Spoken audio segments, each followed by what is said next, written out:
Perfect. Aloha mai kako. Good evening, everybody. Welcome to our Monday, August 11th regular Waimānalo Neighborhood Board meeting. We are going to call the meeting into order at 7 p.m. We want to welcome everybody here. My name is Chair Kane. I will be facilitating our meeting this evening. We welcome those in person here at the Waimānalo Public Library room at 41-1320 Kalanianaole Highway, Waimānalo, and then those joining us on WebEx. Mahalo for being here and making time this evening to join us. For those that are still on their way, we wish you folks safe travels as you folks coordinate that travel to and from. The purpose of the Neighborhood Board and the Neighborhood Board Plan is to increase and assure effective citizen participation in the decisions of government. Rules for engaging anyone wishing to speak online is asked to click the raise hand icon. When recognized by myself, the chair, address your comments to the chair. Remarks should not exceed 3 minutes. Please ensure your microphone is muted unless you are speaking, and you can mute and unmute for those dialing in on the phone by pressing *6. We encourage folks to state their first and last name for the record before moving into your comment and questions. Written testimony may also be submitted via email using contact information listed on the Neighborhood Commission Office website. We remind those participating that this board facilitates its work through aloha, akahai, meaning kindness to be expressed with tenderness, lokahi, meaning unity to be expressed with harmony, olu'olu, meaning agreeable to be expressed with pleasantness, ha'aha'a, meaning humility to be expressed with modesty, and ahonui, meaning patience to be expressed with perseverance in accordance with Hawaii Revised Statutes, Chapter 5-7.5. We remind folks that the board may take action on any item that has been agendized. However, as required by the State Sunshine Law, HRS 92, specific issues not noted on this agenda cannot be voted on unless added to the agenda, which requires a 2/3 vote. For this board, that would be 9 out of 13 of its members, which will be needed to add any item to the agenda. Doing so, however, is not permitted if 1, the item to be added is of reasonably major importance, and 2, action of the item by the board will affect a significant number of persons. Determination of whether a specific matter may be added to an agenda must be done on a case-by-case basis. We ask those that are participating to silence all electronic devices and remind those that meeting is being recorded for future broadcast. Please note, members, as is per usual, if you are participating online, your video must be turned on when we move through our voting. So just a reminder for those online. At this point, we're going to ask if someone would be able to offer a opening pule or oli to get our meeting started. Do we have any volunteers at this time?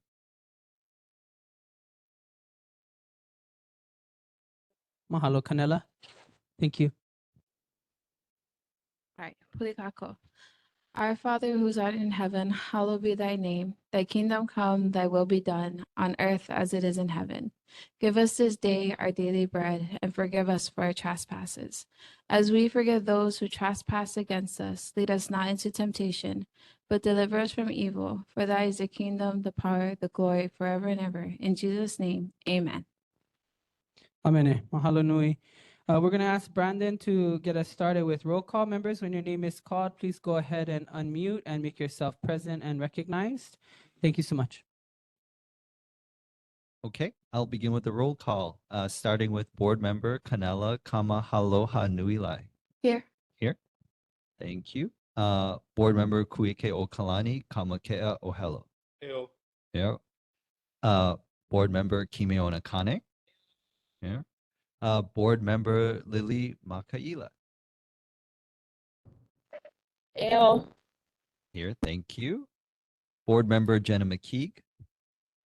Ew. Here, thank you. Board member Moeata Mokulehua. I do not see her yet. Board member Kapiolani Ni. Ew. Here, thank you. Board member Ted Ralston. I do not see him yet either. And board member Brenda Wong. I do not see her yet either. We, I believe, are one short of a quorum at the moment. Mahalo, noted. Thank you so much. Members, we're going to move on to our Olelo no Eo. The Olelo no Eo of this month is number 13, and it reads Ahu Ka'ala Ala Palu. a heap of relish made of octopus liver, nothing worth troubling about. Octopus liver ala ala was not a good choice food. It was mashed and used for bait. As a reminder, we return timely to our Olalo no Iao to provide and keep them alive in our lives today. So again, October, Olalo no Iao of the month, number 13, Ahu Ka'ala Ala Palu, a heap of relish made of octopus liver. We're going to move on, members, to number 2, which, as just identified, we do not have quorum currently, so we're going to go ahead and go back to that. This is an election of officers. I was informed that while the treasurer does not essentially have a role, currently an active role, we do need to elect a treasurer for the board. So we're going to go ahead and defer that until we can retain our quorum, at which point we will take that business up before the board. We're going to move on to our emergency providers reports. If we have Honolulu Fire Department who are here in person, we welcome you, gentlemen, for your monthly report. Thank you. Aloha, Chair, board members, partner agencies, and concerned community members. I am Firefighter 3 James Templo from the Waimānalo Fire Station, and I'm here to deliver the fire statistics, monthly safety message, and then I'll follow up with the previous inquiries from June. In the month of July, we responded to 2 wildfires, 2 nuisance fires, 27 medical emergencies, and 2 motor vehicle collisions. This month's fire safety tip is about emergency notifications and resources.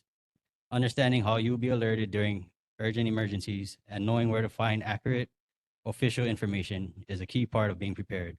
2 of these methods are opt-in alerts and public alert and warning systems.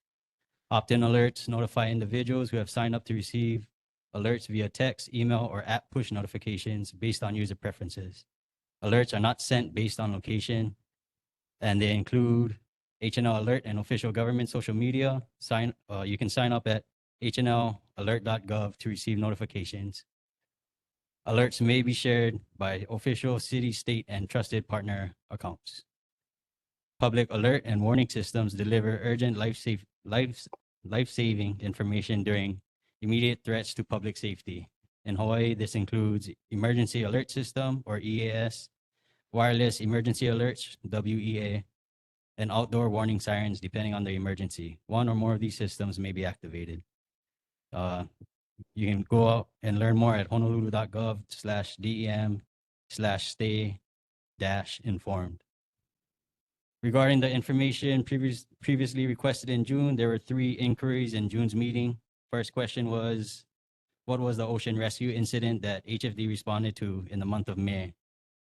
The HFD was dispatched to a missing swimmer near Kaiona Beach.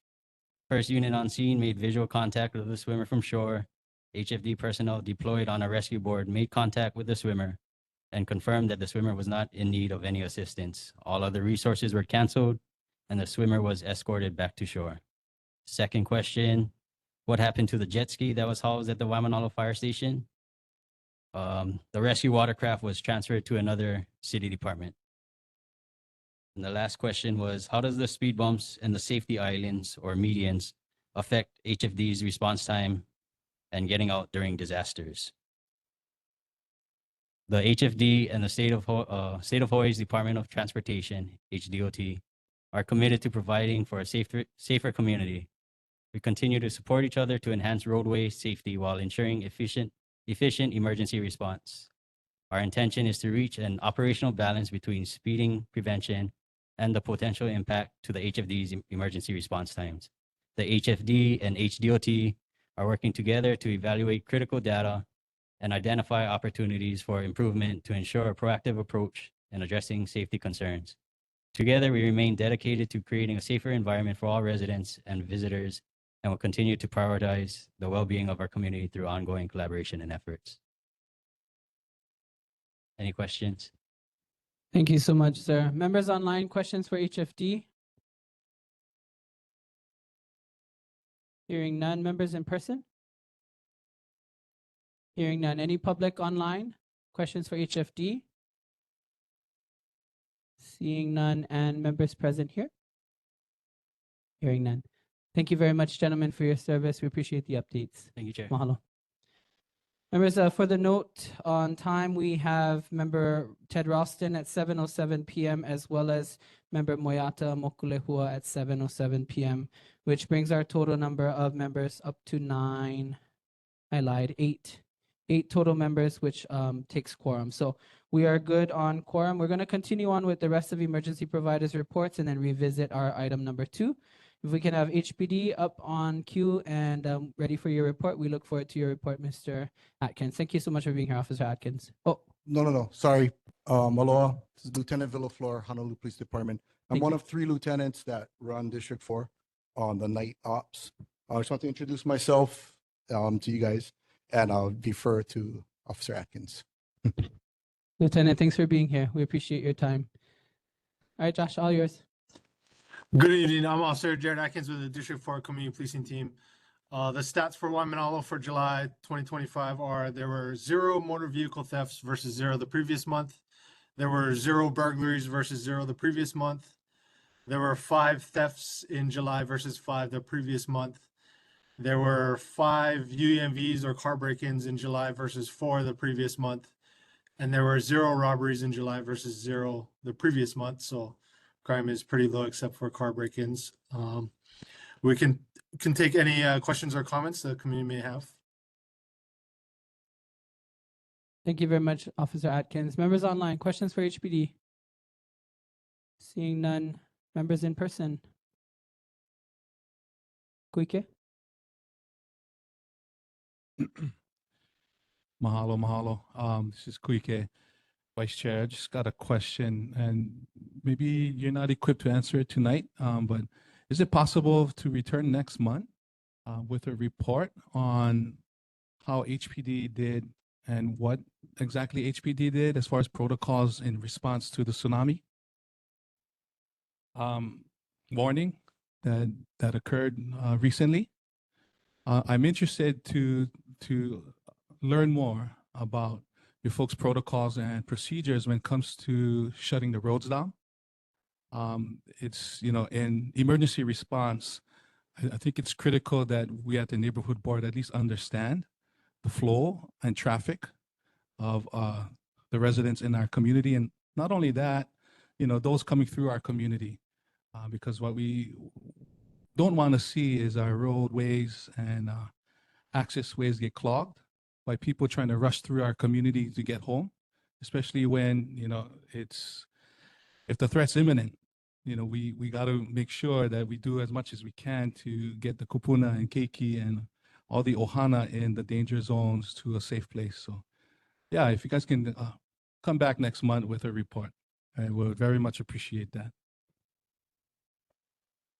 Okay, absolutely. I can answer a little bit about it right now, and maybe give me a little more specifics on what you're looking for. So I know what we did on this last one is we closed some of the main roads that would be leading into danger areas.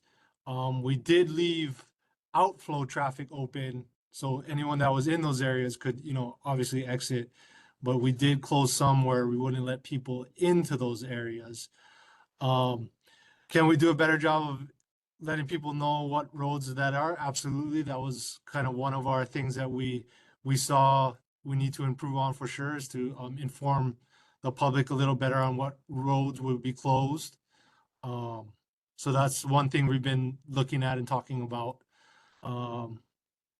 As far as I know, some questions came up on, can we force people out for evacuations? No, we cannot unless an emergency proclamation is declared by the governor.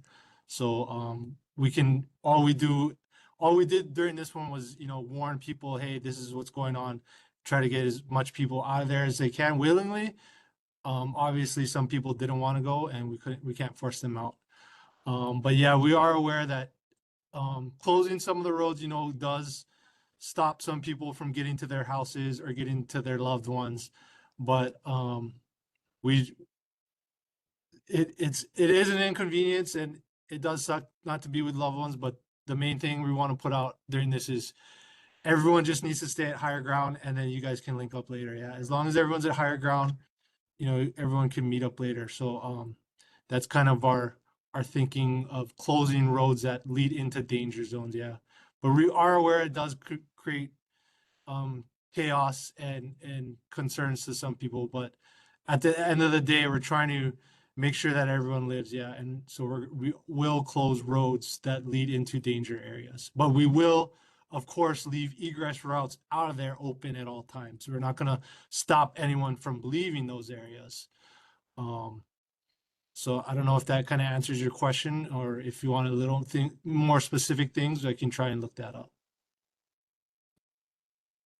Yeah, mahalo for the attempt, and it's really appreciated. I'm possibly looking for something more detailed, like maybe, how much time before the actual arrival of the tsunami are you guys going to close the roads down?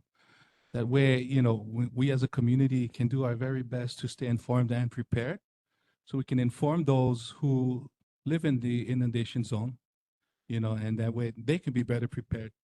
And then I appreciate the logic and the intention, but that's comes with the assumption that those who work or those who are at home, have access to a vehicle or transportation to remove themselves and get to a safe place. So I mean, it's really just information sharing at this point, and I really appreciate HPD, and I think you guys really did handle you folks well. It's just, again, in my capacity here at the neighborhood board, I just want to be more informed, so that way, when we do have questions and when we are approached, that we can field these appropriately. Just mahalo.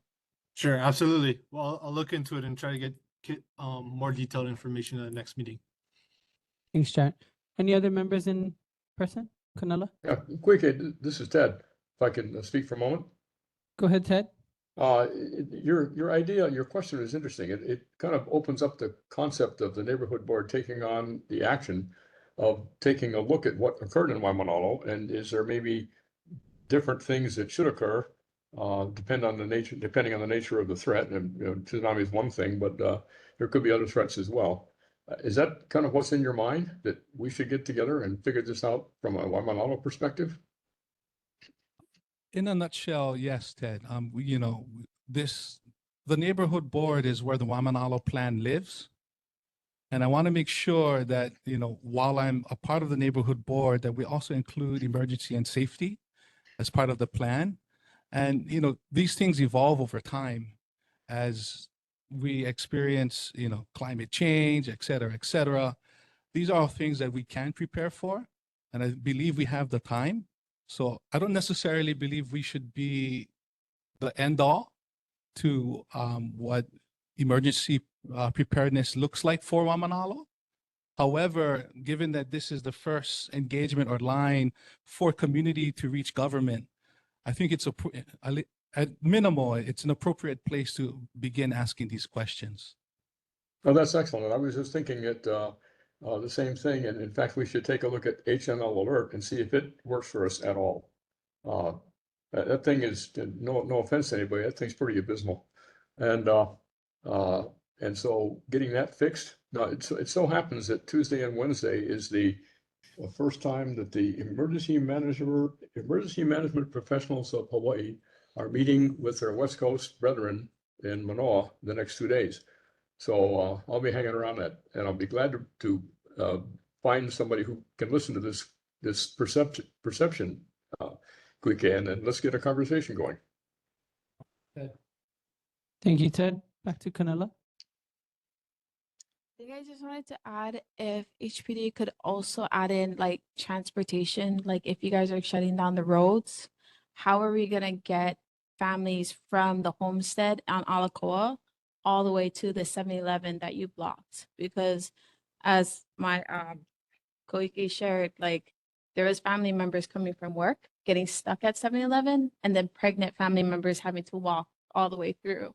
So if HPD could try and give us some feedback on how you guys could help in the transportation, especially if you're only trying to let people out and not necessarily figuring out what about the ones that don't have a vehicle at home. Thank you. Yeah, sure. I'll look into that. Okay. Mahalo, Jared. Thank you. Members, do we have any community members online? Questions for HPD? Seeing none. Any members here present? None. Lieutenant, thank you so much for making yourself available this evening. We appreciate it. Officer Atkins, thank you as well, sir. Thank you for your service. Mahalo. Aloha. Again, we're going to move on. We have ocean safety. Thought I saw Aka. Hi, Aka. Thank you. Hello, everybody. Lieutenant Aka Tamashiro, the primary lieutenant for the newly appointed Waimānalo mobile responder truck. Was it stats for July 2025 from beaches starting at Makapu, ending over at Bellows. Again, a reminder, Bellows is open weekends and federal holidays. We had just over 116,000 in attendance. Out of that, there was a little over 17,000 of public contacts. And out of those contacts, roughly 9,000 of them were preventative measures, i.e. explaining to people the dangers that they might be walking into, giving them safer options. We had on the books 45 rescues. That's give or take. Sometimes when the guys get real busy, they may forget to log a few down, but on average, roughly between 40 and 50 rescues. And minor first aids, which can vary anything from somebody having a small cut on their foot to getting stung by man-o-war. We had about 1,800. For anybody that might have any questions on how ocean safety responded to the tsunami, we were essentially continuously getting updates only a few minutes ahead of the public. So as the situation began to escalate, it was my understanding that all the heads were meeting at the JTMC and coming up with a loose plan. For the guys on the beach, we were told to go ahead and start making the public aware of why the sirens are going off. Everyone with an iPhone got notified relatively quickly. And then from there, as it escalated into, I believe, a warning status, our guards were instructed to go up and down the beach with the ATVs. All the mobile responders went to all the beaches with the PA systems and were instructed to clear the beaches until 5 o'clock. 5 o'clock is when we pulled our tower guards. Us mobile responders with the trucks stayed on until about 10:30 p.m. I tended to shadow with HFD. Once the sun went down, I was kind of just standing by, similar to everybody else. I personally found it helpful to just go up and down through back roads because we ended up having a lot of elderly being moved around and whatnot. So, instead of just sitting, we took a cruise, made sure everybody was okay until we all got the same all clear as everybody else, at which time we were allowed to go back and return our trucks to their places and then go home for the evening. Leading up to 5 o'clock, we did our best to remove everything of value, i.e. ATVs, radios, solar chargers, out of the inundation zone, which proved to be tricky as always, but I was really hoping to say on the record how much we really appreciated HFD. Both Monowili, Waimānalo, and Hawaii Kai were all really nice to let us shuffle and store some stuff with them. Okay, thank you so much for your folks' service and the report. Members online, questions for ocean safety? Hearing none, members present? Kuike? Aka mahalo. And mahalo for you guys' response. Yeah. I was watching you guys from Makapu Lookout. Oh, I was holding it down out there just in case anybody needed someplace safe for land. My question is not relative to any of the report that you've given tonight, because I don't think anyone has ever explained this on the record, here at least. My understanding is the county's jurisdiction ends at the high tide line, and that's where the state's jurisdiction begins, to 3 miles out. Yeah. Just to throw something in there, is that the city charter, for us is from shoreline to a mile out to sea. Anything after a mile then becomes either HFD or Coast Guard. And then was it loosely touching on the high tide mark? It's always been loosely explained to us that the water is city, the water in the shoreline is city, and the beach itself is state. But I would have to go back and do some proper homework and to give a legit confirmation. But that's kind of been how it's always been told to us off record. And therein lies my problem. No, I understand where you're coming from. Yeah, because everything that you guys do takes resources. Mhm. Yeah, and every time you guys contracts come up and it's being renegotiated, none of these things are being considered, and I want to make sure that at least from a community member's perspective, that we're equipped that should that time come up again, that we're duly informed so we can give the appropriate testimony and hopefully support you guys in that capacity. We Because would everything really takes appreciate it. resources. Yep. Because therein lies my problem with the county permitting. Because they're saying that the city's jurisdiction ends at the beach. And what you're explaining to us right now on this record is it extends out to a mile. So I don't know if the charter is only for ocean safety, but if you guys are housed under the city and county of Honolulu, then the city's jurisdiction in fact goes out a mile. So I just want to make sure, right, that whenever we're hearing these reports from you guys, that at least the community understands the jurisdictional line. Yep. Yeah, and that the state, hopefully listening in, right, can resource these things appropriately. Because 45 rescues between Waimānalo, between, Waimānalo to Ka'ohao Point, I mean, that's a lot. Well, that actually didn't doesn't yeah. Well, that's only Starting on Makapu. this side from Makapu. Waimānalo is a separate portion. That's a lot of souls. Oh yeah. If you just took 45 people out today, right? 40 years from now, there wouldn't be 4,000 people. Yep. So if any of them were Kanaka, like we would be removing them from time immemorial. Yep. So just mahalo for what you guys do. And I just want to make sure you guys receive the recognition. Yep. I know a lot of brothers and sisters on the front line and ocean safety, and I appreciate you guys so much. Yep. Was it the city amendment is the way I remember reading it was for ocean safety, and that stands to logic that us being a city department would fall under. But I will go ahead and double check that and get back to you guys next month. Mahalo, Aka. Seeing no other members in person, any community members online? Seeing none, community members person. Seeing none, Aka, thank you so much for your service. We appreciate the update. Mahalo nui. Members, if we can revisit item number 2, this is election of officers to serve in the position of treasurer. I was informed, as I mentioned, following last month's meeting, that while the treasurer doesn't necessarily have specific functions in regards to money and accounting, we do need to determine a treasurer. So at this point, we're going to open up for any recommendations for that position of treasurer. Chair, Squeaky. Kuike? Aloha, and if I may recommend Canela as treasurer. Mahalo, there is a recommendation for Canela. Any others? Hearing none. Canela, do you accept that recommendation? Okay, mahalo nui. Hearing none. Members, we have before us, yes? I do apologize. Could we get the duties for the treasurer? Sure, we have to look them up.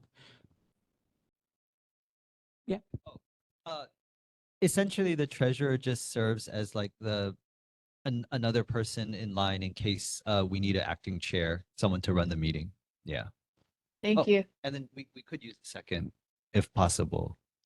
Is there any board member who would second board member Kamaka? Yeah, the motion.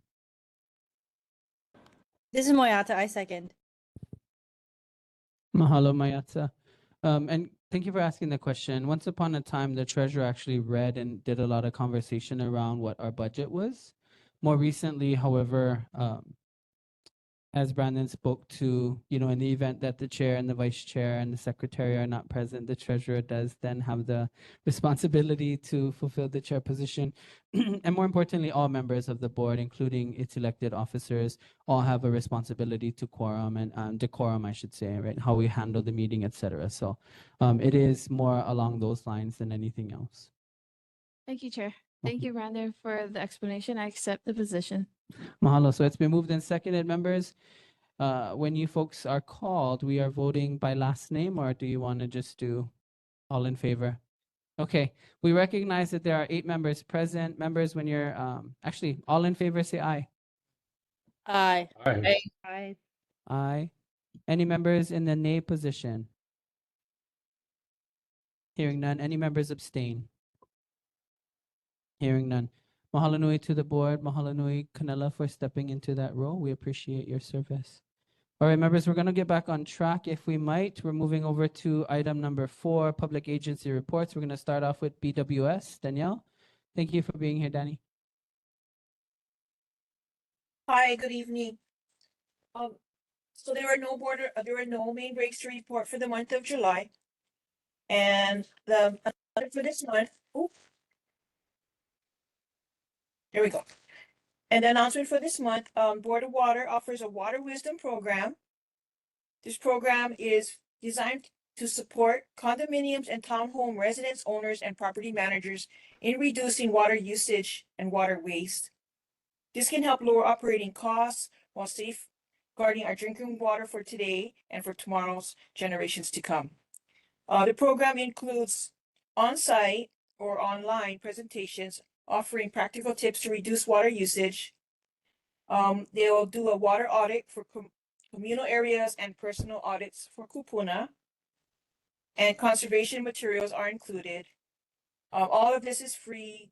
For more information or to schedule a presentation, call our Board of Water Supply, 748-501 Community Department. And then there are no scheduled BWS road work coming month. And then lastly, there were some questions last month regarding the fire ant problem. So the Board of Water does not have a budget dedicated to this specific issue, but is working with the community and agencies in areas where Board of Water has been found to have invasive species on it. Board of Water has a staff that is trained and also staff being trained in monitoring and surveying for fire ants, as well as partnering with agencies to work on areas where Board of Water has property and the ants have been found. We're also working with OISC, which is Oahu Invasive Species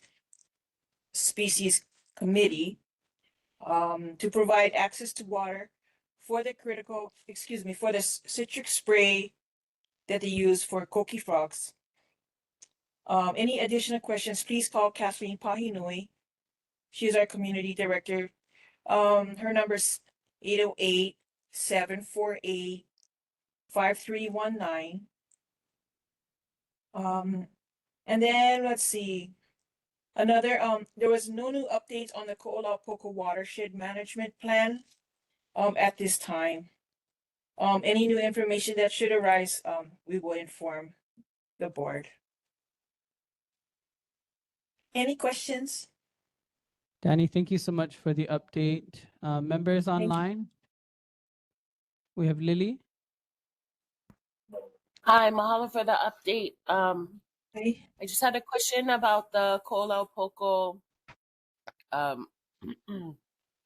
Sorry, I'm sick. About the Ko'olaupoku plan. Danny, I'm just wondering if part of that plan includes programs to support watershed recharge.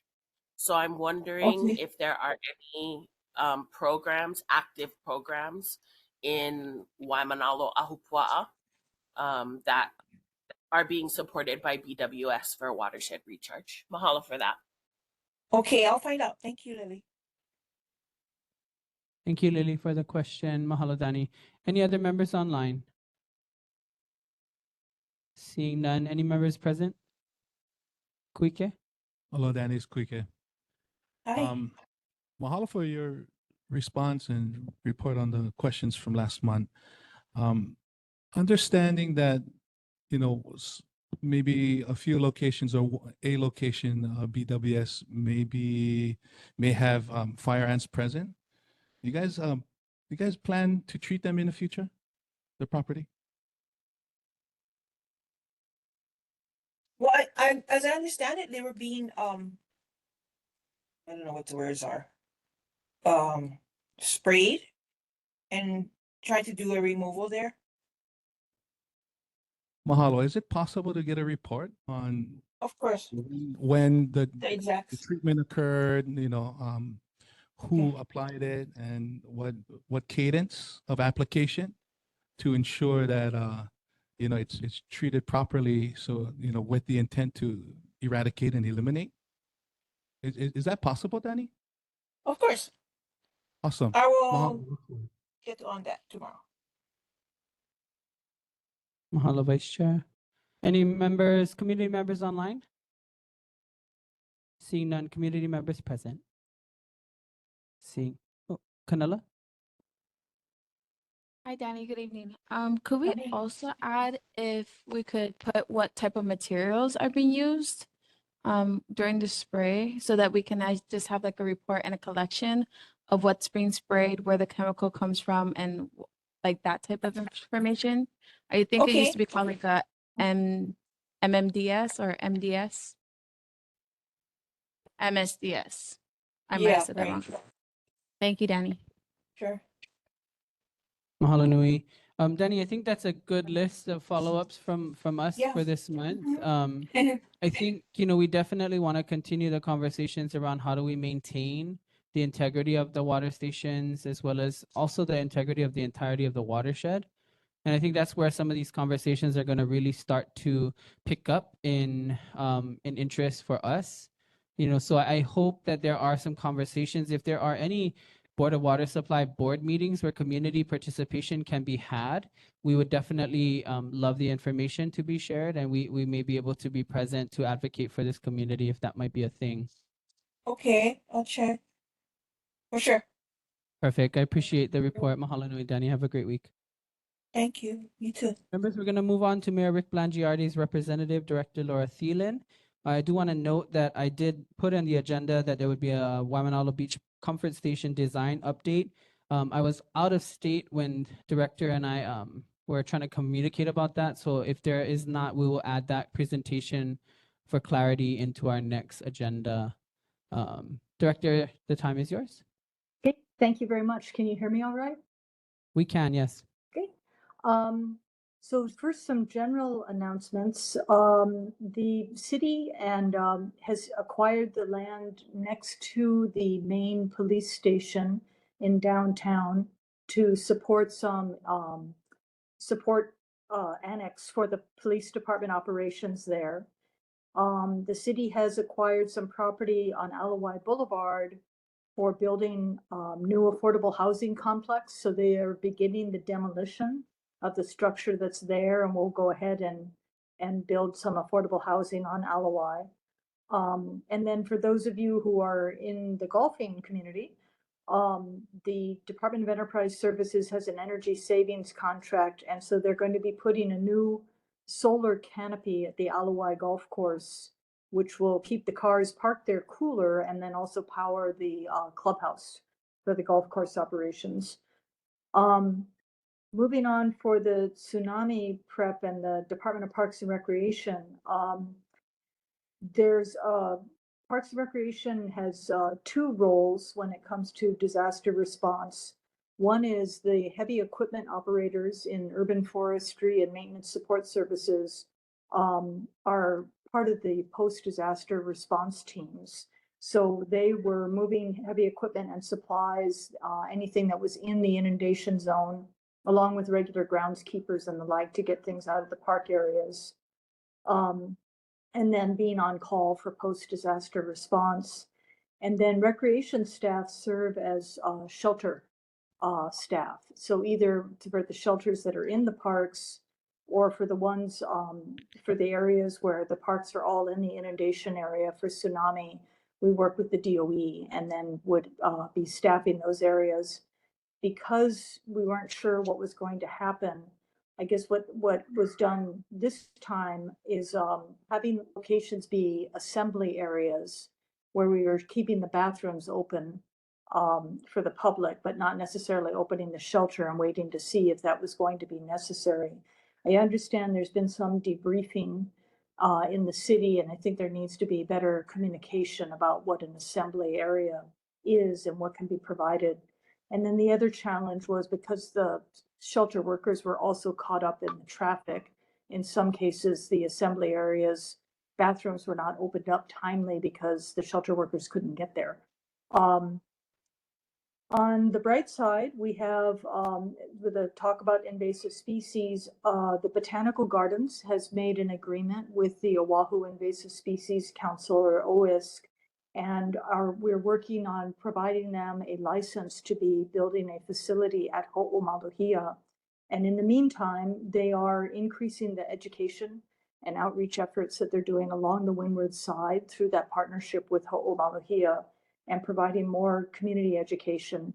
And I think they're also going to be going and doing some site visits on the windward side with the support of the Botanical Garden staff. And then I think for the Waimānalo projects, the gymnasium has been turned back over to the park department, although the contractor is still responsible for the landscaping.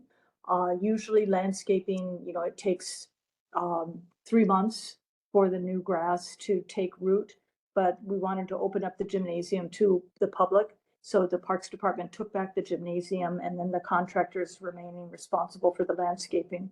Please use the walkways when you go to the gym, but we're happy to have that back open again. And then, Chair, with your permission, what we'd like to do is we have met with the architect and clarified the confusion that was at the last meeting. They do have the drawings to bring back to the board. What we'd like to do, if we could set the time for that in September. And then we've also asked the architect to share the aerial view of the park so we can be very clear with the community where the trenching is going to occur, where there were previously existing trenching where we have to do the water lines, and some other areas where there's a couple options to either go around the edge of the existing parking lot or through it. And so we wanted to have that discussion with the board members, so that we're clear about the peripheral work that needs to be done to support the comfort stations and not just the comfort station design itself. So if that would work for the board, we'd be happy to bring folks back in September and be there in person. And then I did not have any follow-up questions from last month, but I'd be happy to take any now if you have any. Director, thank you so much for the update and for you folks' services. I do also want to acknowledge you directly answering the call that I made on the day of the tsunami to get some clarification on what the media posted, and I appreciate you following up with that quickly so that we could inform the community that despite the media mistake, that there was clarification needed for us as a community. So mahalo to you directly for providing that information. I think there's more to learn from this, and I'm hopeful that maybe the city and county may consider regional town halls to debrief it. I think the communities deserve an opportunity to weigh in ways that will be and could be emotional, but we're talking about life and death, I think, in these situations, and I think maybe the county should definitely support that idea of having some regional town halls to think about ways to improve that process entirely. So I'm going to open it up for questions. Members online for the mayor's office? Seeing none. Members present? Seeing none. Community online? Seeing none. And community present? Seeing none. Director, I have two more questions, if I might, if you may entertain. I appreciate you following up on the OS Botanical Gardens Ho'omaluhia site. I recall discussions perhaps in the state realm, and I just wanted to make sure that we got some clarification. If the gardens is going to potentially be hosting a site for OS, what happens perhaps to the commitment or the potential commitment that was to happen with the DLNR site at the old HPU campus, which was in conversations as well. Has this replaced that site for I, OS? I don't, well, I don't know that it has replaced it. I know OS was requesting support earlier before the HPU site went on to the market. And I understand there is some discussion about the property coming over to DLNR. I don't know what is going to happen with that. And I'm not sure what OS's preference is, but I think that they're looking for someplace more immediately. And so my understanding is we are working with our lawyers, with them as well. And rather than a lease, we're looking at a license agreement for a portion at Ho'omaluhia. Understood. And since we're on the topic of Ho'omaluhia, I recall a conversation we had at the neighborhood board about our o'opu gobies and some of the invasive fishing fish that exists within Ho'omaluhia. Were we able to get any answers in regards to any actions that might be taking, that the county is taking in regards to how they manage that body of water? I think, Chair, I had provided a response back, but I think you were out of town at the time. I apologize. So I'd have to go back and take a look at my notes. And perhaps I could get back to you. From my recollection, the director for the Botanical Gardens has a partnership with the Division of Aquatic Resources. And they do provide support for a number of activities there. But and then she gave me the name of somebody at Aquatic Resources where you could speak with them, because I don't know that or her staff are involved at that level, but they more rely upon Aquatic Resources. But let me go back and see if I can find my notes. I appreciate that. I apologize if you did already provide that. And the last question I have is, Director, we have a beautiful opportunity where the most of our communities have access to a public park. I'm curious, what would it take for us to provide potential emu sites, underground ovens for communities to use in their preparation of food in a cultural way? Is that something that the city might be able to think through with some communities? That's an interesting, yeah, I haven't thought about that. So let me take that down as a question and see what information I can find. Mahalo, I thank you for that. At this point, seeing no other questions before us, I want to mahalo you as well, and I look forward to continued conversations in regards to community readiness. Thank you. And thank you, Chair, you. for your the community work you were doing on the day of the tsunami and for spreading the correct information. Mahalo, It was all of us. unfortunate, that media report. Thank you. All right, gang, we're going to move on. We have Hawaii State Department of Transportation. Mr. Abe, thank you for being here, sir.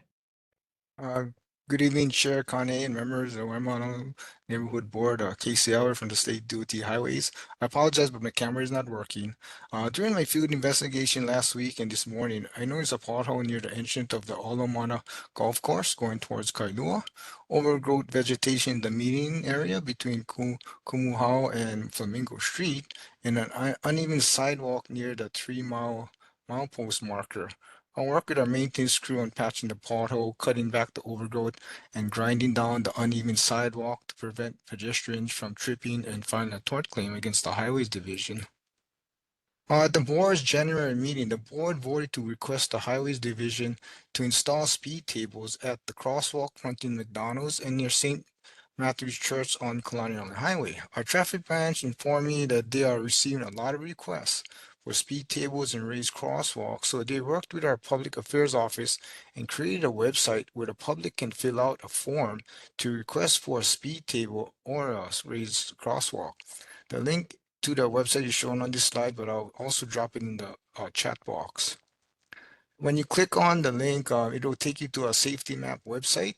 You can just click on the form button to fill in the location where you want the speed table or raised crosswalks to be installed. The website also shows where all the completed speed tables and raised crosswalks are installed and those that are in the progress of being installed. So we are asking the board to have someone enter the two locations where they want our traffic branch to investigate installing the raised crosswalks. The concern I have is that anybody can go to the website and request a speed table or a raised crosswalk without first discussing with the neighborhood board. And finally, at last month's meeting, there was a concern about the homeowners installing large rocks, traffic cones, planting vegetation, and other miscellaneous objects in the unpaved shoulder area that is within the state highways right of way, I guess to prevent beachgoers from parking their vehicles in front of their home. Board members requested copies of the state highways right-of-way maps along the Colonial Highway. I emailed the maps to the neighborhood board assistant Brandon last week, so I hope you folks received them. Also, at last month's meeting, there was a question as to who would be liable if a vehicle, bicyclist, or pedestrian gets into an accident after hitting or tripping over these objects. This is a great question. It depends if the injured person files a lawsuit. Most of the time, the injured person will sue the state highways and whoever was responsible for installing the large rocks or other objects. The injured person will sue the state highways because the accident happened within our right-of-way, and we are responsible for ensuring there is no objects within the right-of-way that could contribute to the accident. Right now, the state highways has not taken any action of removing these objects because we understand the concerns of the homeowners who do not want cars parked in front of their property where there may be an increase in illegal activities. Fortunately, we also have not received any complaints from beachgoers complaining about these objects that are preventing them from parking their vehicles within the state right-of-way, especially when there are no signs that prohibit them from parking on the unpaved shoulder. This is a great topic for the board to discuss and produce a proactive solution that will satisfy both homeowners and beachgoers while preventing a lawsuit if an accident occurs. Or the board can just wait for an accident to occur and a lawsuit filed against the state highways to see what action the highways will need to take to prevent future lawsuits. This concludes my report. I can take any questions at this time. Mahalo nui, Mr. Abe. Thank you so much for the updates. Members online, questions for Department of Transportation? Seeing none, members in public? Yeah, actually, Kimi, I have one. Okay, Ted? Yeah, Casey, thank you very much for your thorough reports and such. I have one more I was going to send you. I'll just describe it right here. We have about a quarter-mile stretch between Tinker Road on the Mackay side of the highway, Tinker Road and the bus stop.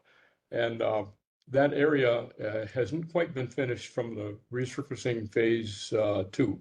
The crosswalk situation at Tinker is not finished. And we have a situation where people can be induced to follow the Mackay, what appears to be a wide shoulder, but as they walk towards the Kailua direction, the shoulder just diminishes to nothing, right where the curve is, and cars speed up at that point. I think we had a telephone pole taken down there maybe a month ago, and what it does, we got to do something about getting the traffic over to the Mauka side, the pedestrian traffic, because if we let them keep getting induced to walk on the Mackay side, they end up where they have to now cross the road with no crosswalk in the middle of the curve. I'll send the pictures to you. It'll make sense. Okay, great. Yeah, pretty easy. Yeah. Appreciate if you email me the pictures and the description. Got them. Thank you, Ted. Members in person? Kuike?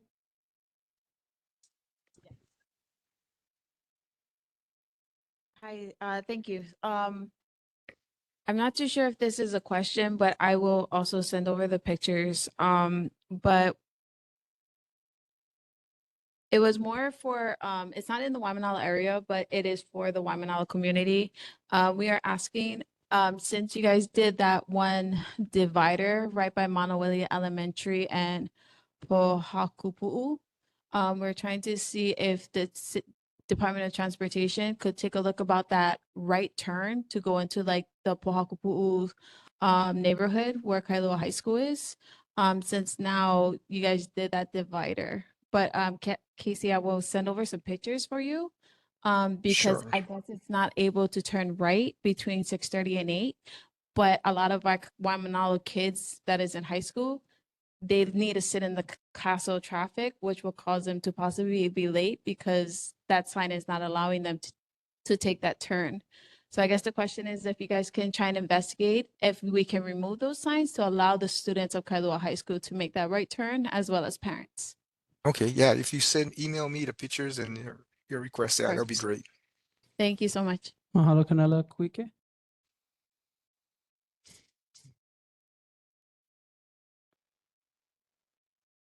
Mahalo, Casey. This is Kuike. I just got to follow up to the report out on the right of way and then the objects on the side of the road. It's clear to me that all of the pictures in your report are of the HHL lands, and those are lands set aside by a federal mandate, a federal constitution.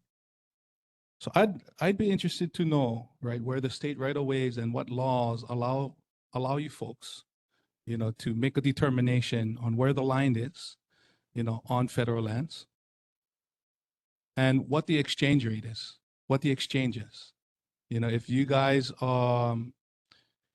assume the kuleana, to manage those easements, those right of ways, which potentially places a liability on HDOT. I'd be interested to see what laws allow that to happen. Because, these lands were set aside in 1921 for Native Hawaiians to better their lives and conditions. And I feel like these residents who feel the need to protect themselves and their peace and their well-being and their property by placing these pohaku, and not saying that I condone it, but I can understand the logic. Yeah. So to ensure that we protect the integrity of the 1921 Hawaiian Homes Commissions Act and the beneficiaries of said trust, what authority does HDOT have to claim eminent domain and make a clear determination that you have the right of way to their aina? Is the question clear? Oh, that's a tough question, but yeah, from my understanding is that, we have the right of way. We need to show the right of way lines where we do our work, the shoulders for the bicyclists and everything. But as for if the DOT, I guess, has an agreement with DHL, that I would have to check. Yeah, if you Because can please provide the HRS that you guys operate under, or maybe where in the Constitution it says that. And then, yeah, I'd be interested to learn more. So mahalo for your time. Okay. Chair, back to you. Mahalo nui. Any community members online? Community members in present? Okay. Casey, thank you so much for making time for us this evening. We look forward to continuing to follow up on our relationships with our community. All right, thank you. Thank you. And I will note also, Casey, that we did add your items as recommended by community members to our agenda this evening for board business. So following this evening, we should have an answer for you as far as the neighborhood board's position on it. I appreciate you folks sending people back to us so that we can support their initiatives as well. Sure. Thank you. Members, we're going to move on. We have 4 vacancies on the board. Again, we're looking to submit our position taken last month to the NCO for its next meeting to change our board from sub-districts to all at large. But in the meantime, until said decision is made, do we have any vacancies? We have 4 vacancies, one in sub-district 7, Olu'olu Homesteads, Makai side of Kalaniana Ole. Are there any nominees for that position? Hearing none. Sub-district number 9, Old Homestead and Beach Homes to Makapu'u. Any nominees? Hearing none. Sub-district 10, Farm Lots. Any nominations? Hearing none. And Sub-district 11, Hale'opuni. Any nominations? Hearing none. Okay. We remind the public that if you live in these areas and would like to serve on the neighborhood board, please go ahead and reach out to us, as your voice is valued and appreciated as we fill the seats on the board. And as I said, we are hoping to share our position of change with the neighborhood commission as we move forward. And we'll defer this to the next meeting, and we're going to continue on. Waimānalo Elementary and Intermediate School, do we have anyone here? Hearing none. Blanche Pope Elementary? Hearing none. Malamahonua? I know Denise Yes, sent. I will be Okay, thank you, presenting. Kathy. Sorry. Okay. Let me hold on. Let me share my screen.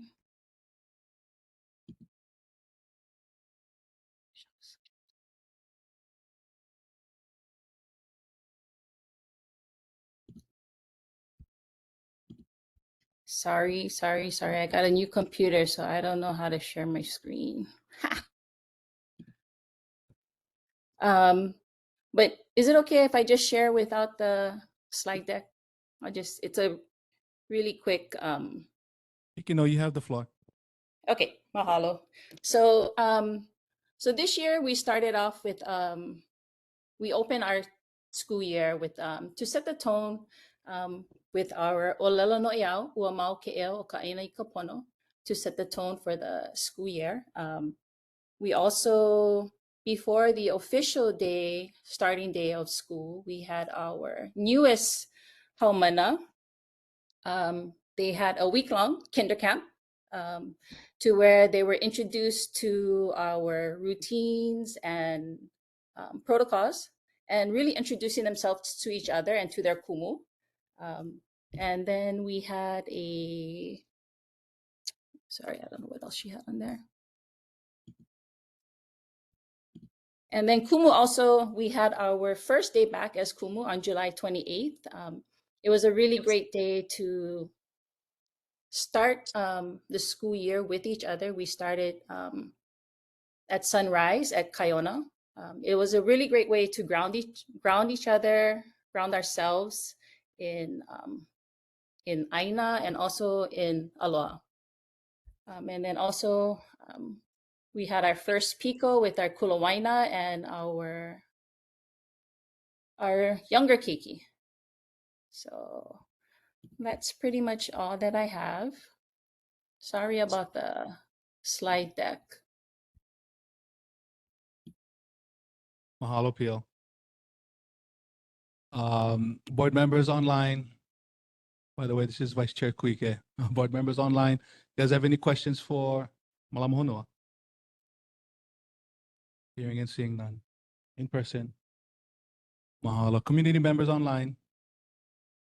Hearing and seeing none. Community members in person.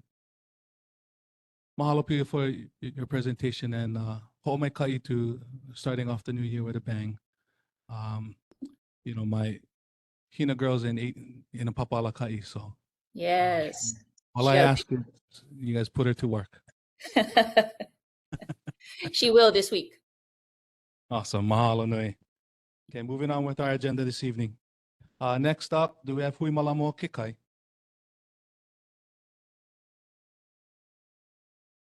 Mahalo, seeing none.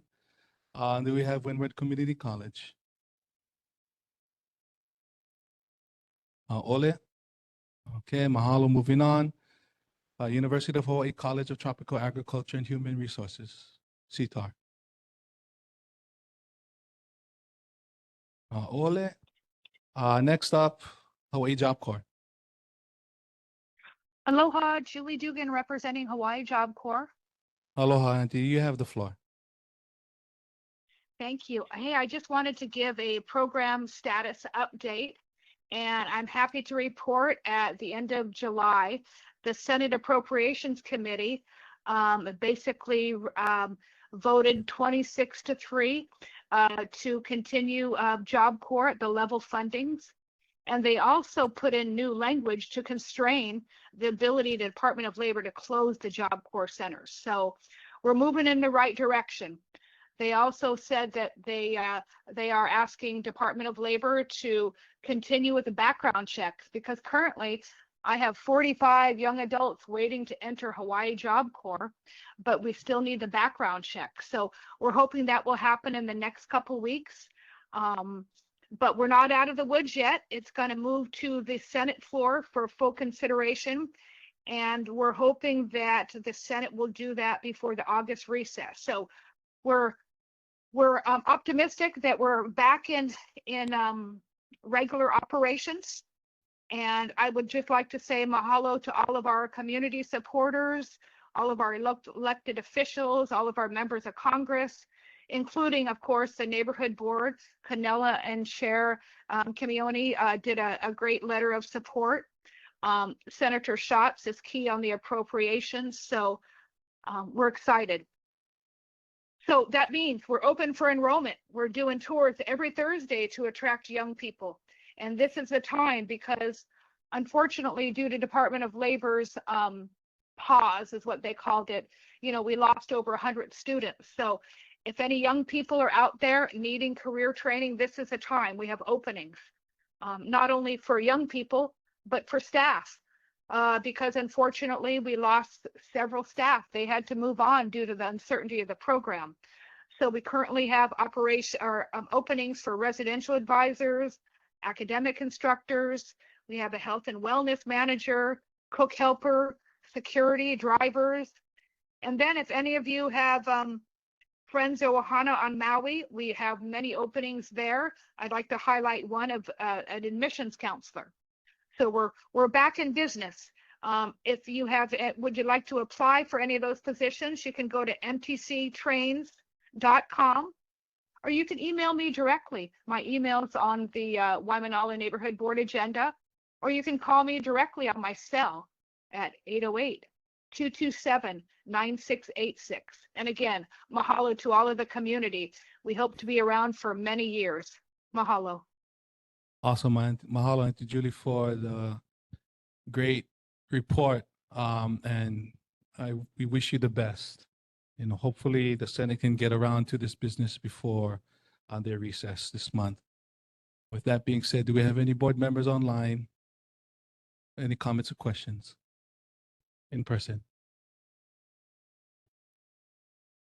Commenting, congratulations, Julie. I think for the board, just please reach out to Kimiona if you need us to help support you, and any more letters or any more advocacy for our Hawaii Job Corps in Waimānalo. Mahalo. Mahalo. Do we have any Mahalo, community Canella. members? Mahalo. Do we have any community members online? Any attendees in person? Ole. Ho'omaikai again, and mahalo, mahalo, mahalo for your work in building today's workforce and tomorrow's leaders. Mahalo. Thank you so much. We are going to move on to the Waimānalo Health Center. Jasmine. Aloha. Good evening, everyone. We have a guest speaker tonight, and I'll let her introduce herself from one of our pharmacists. Mahalo for being here. Aloha kako. My name is Imai Kalani. I'm one of the pharmacists at the health center. I just wanted to come on today and tell you guys a little bit about the pharmacy and what we offer to the community. We just recently expanded our hours, so we're open till 7 each day, Monday through Thursday, which is really good for the people that have to work in town and they got to come in later. So Monday through Thursday, our hours are 8:30 to 7. We close for an hour for lunch between 12:30 and 1:30. On Fridays, our hours are 8:30 to 5:30. And on Saturday, we're open from 8 to 12 also if you can't make it in during the weekday. A lot of people think that you have to be a patient at the clinic to use our pharmacy, but you don't. We take prescriptions from any doctor from any part of the island. If you live in the community most of the time, a lot of people think they have to be a patient with us, but you don't. So that's something that I wanted to point out. Being one of our patients, of course, adds a little bit of extra things that we can provide for you. If you see one of our providers, we're actually able to help manage your medications a lot easier because we are in direct contact with your provider. So anytime there's any questions, or if let's say you need refills and you're going on vacation and you forgot to get a refill, we're in contact with them a lot closer. So we're able to get that for you quicker. We do bubble packs. It's called compliance packaging to especially help our kupuna who have a hard time remembering to take their medications. We can do the compliance packaging for them and get that ready. We do mail. We mail out medications for those people that don't have transportation, can't make it in. One of the big things that we do if you're a patient is we work alongside your doctor to manage your medications from your provider with us, the PCP, as well as all the specialists to your outside specialists. So that's an extra thing. Anyone can call us. Anyone in the community can call us if they have any questions on any medication they're taking, or if it's a new medication and they just, want to know a little bit about it. They can call us. There's 3 of us on staff, and we're all pharmacists, so we can all help you. It's a little bit different than traditional where there's technicians who can't really answer all the questions. Every one of us can answer any question you have since we're all pharmacists. Thanks for letting me just talk a little bit about our pharmacy. Hope to see you folks there. Thank you. Mahalo. Mahalo nui. Thank you for that update. Jasmine, back to you. Those are our updates for tonight. Okay, wonderful. Thank you so very much. We really appreciate the information, and congratulations on the expansion of time. I can't wait for a Saturday extension and a Sunday work day for you folks as well, Jasmine. Hint, hint. But certainly mahalo nui for your service, ladies. Thank you so much for being here today. Members, we're going to move on to the Waimānalo Homestead Association. Hearing none, we're going to continue on to Bellows Air Force Station. Hearing none, Marine Corps Base, Hawaii. Hi, aloha. Good evening, everybody. Good evening, Chair, board members, and Christy, members of thank the you. community. Hi, Christy Kaluhiva. Miss you guys. It has been an amazingly busy summer. We have had a big change in some of our leadership. Colonel Bevan, of course, is still with us, but some of our sergeant majors and some of the commanders for the headquarters battalion and the Macass Air Station had a leadership change with new COs in those positions. And I'll get you guys those names later. I can't remember all of them. Also, as you folks know, we wanted to tell everybody in the community, thank you very much for your patience in enduring the noise that we had for the air show in preparation of the air show. This past weekend, it was busy. We anticipated approximately 100,000 people attending over the Friday, Saturday, and Sunday. We had the Blue Angels arrive on Monday. We invited Miss Hawaii and Teen Hawaii to greet Emilia Deliri and Anya Teruya to greet the Blue Angels on Monday. And then previously, a week prior, no, actually 3 weeks prior, we had another open base event, the Kopika Regatta, where we had approximately 4,000 people in attendance. That was a great day. It was very successful. Coming up in the future, working with the Parks and Recreation, the McTab camping area for Labor Day is going to be open. So they should be prepared to begin to take reservations if they haven't started already for the Labor Day. And that is all I have for now. But just again, thank you guys for your patience as we had all of that noise from the aircraft. We really appreciate it. And we hope some of you guys went out. Christy, thank you so much for being here. We really appreciate the updates and look forward to our continued learning. Members online, questions for McTab. And I apologize, if anyone had questions for Waimānalo Health Center, please go ahead and raise your hand as well. But currently, any questions for McTab or Marine Corps Base Hawaii? Seeing none. Members in community? Seeing none. Community members online? Hearing none. And any community members present here? None. Okay. Chrissy, I just wanted to revisit, I know last month you weren't here. We reacted to the news that ICE is working in partnership with the Marine Corps base. And there has been a concern of essentially escalated violence. And so what, if any, can the Marine Corps base speak to in terms of that relationship? So this was actually an effort that was put in several months ago. And because we do receive many foreign visitors, They were there just to give us that additional support for their data and their background check. There was nothing like you see on the news. The purpose was because we do, like the Japanese general and a lot of the Japanese, they come all the time for foreign visits. They are our allies, but we still have to vet them appropriately. And because we do get more than other installations in Hawaii, that was the purpose for that.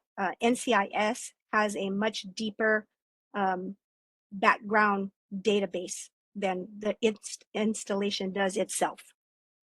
I hope that helps.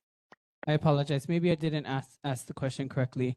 The news reported that ICE will have a temporary to permanent position or place on Marine Corps Base Hawaii. That's what was received in the news. Not specific to the event, but in I guess in long term, there's going to be a hosting of ICE agents on the Marine Corps Base Hawaii. I will get the correct verbiage for you. For long term, the what I shared in regards to all of the foreign visitors and the database, that is a long term support system that we need. But I will gather a more precise response for you. I appreciate that. And then at some point, can we have an update on the dune restoration project that is now taking place? At McTab? At McTab, yeah. Yes, I will And find out. Go ahead. Are you working with oh my gosh, his name is at the tip of my tongue, and I just saw him at the regatta that is doing the vegetation? We are aware. Okay, good. And they've kind of hosted some conversations. I think, what we're looking at long term is currently, as you can imagine, the abuse of that space, even for camping, is of concern. And so if we're going to be utilizing that space, there needs to be some work, right, that goes into putting that community or that communal space back into something a little bit more of norm. Right now, it's a clear-cut, flat, vegetated, non-vegetated area throughout that campground. And what we're learning, as you may know, is our communities being coastal communities, we are definitely in danger of coastal surge. And so there needs to be improvement to the sand dune systems, which obviously this particular project is aimed at providing. And so I want to make sure that McTab has a commitment, as well as the city, to this community in regards to managing that resource, which is a sand pile, which is a sand dune and an ecosystem of its own. And the reason I bring it up is because the amount of campers that are there on any given weekend, in my opinion, and I'd love for someone to challenge me on this, is that it definitely has an impact to any kind of system that will allow for our honu to return. Not to mention our seabirds. There's nothing there for them. We are essentially creating a space only for humans, and that is incorrect. And so I want to make sure we address that. And I know we've had long-standing conversations through many of our commanders. And so I just want to make sure we have a place for that conversation to continue, because it needs to, if I'm being very frank. Okay, I got it. I will you. reach out with our environmental department. I know that Lance Bookless would share quite a bit of your same thoughts. Great. Then we shouldn't have a problem. Yeah, right. Christy, I see no other questions or hands at this time. We appreciate you being here. Mahalo nui for your report. Well, mahalo. Thank you. You folks have a good evening. As well. Mahalo. Members, we're moving on. Hawaii National Guard. Hearing none. We're going to move into community reports. We do have a series of reports this evening, gang, so I do want to ask for patience as we go through them. The next few months actually are slated to have several, and so I do want us to commit some time, recognizing that these are just introductory reports to these ideas and topics, but I'm going to go ahead and take a look. In fact, do we have any community members? Karen, are you here to ask questions or share any updates? And the reason is I would want to give you the mic first before we move into these conversations.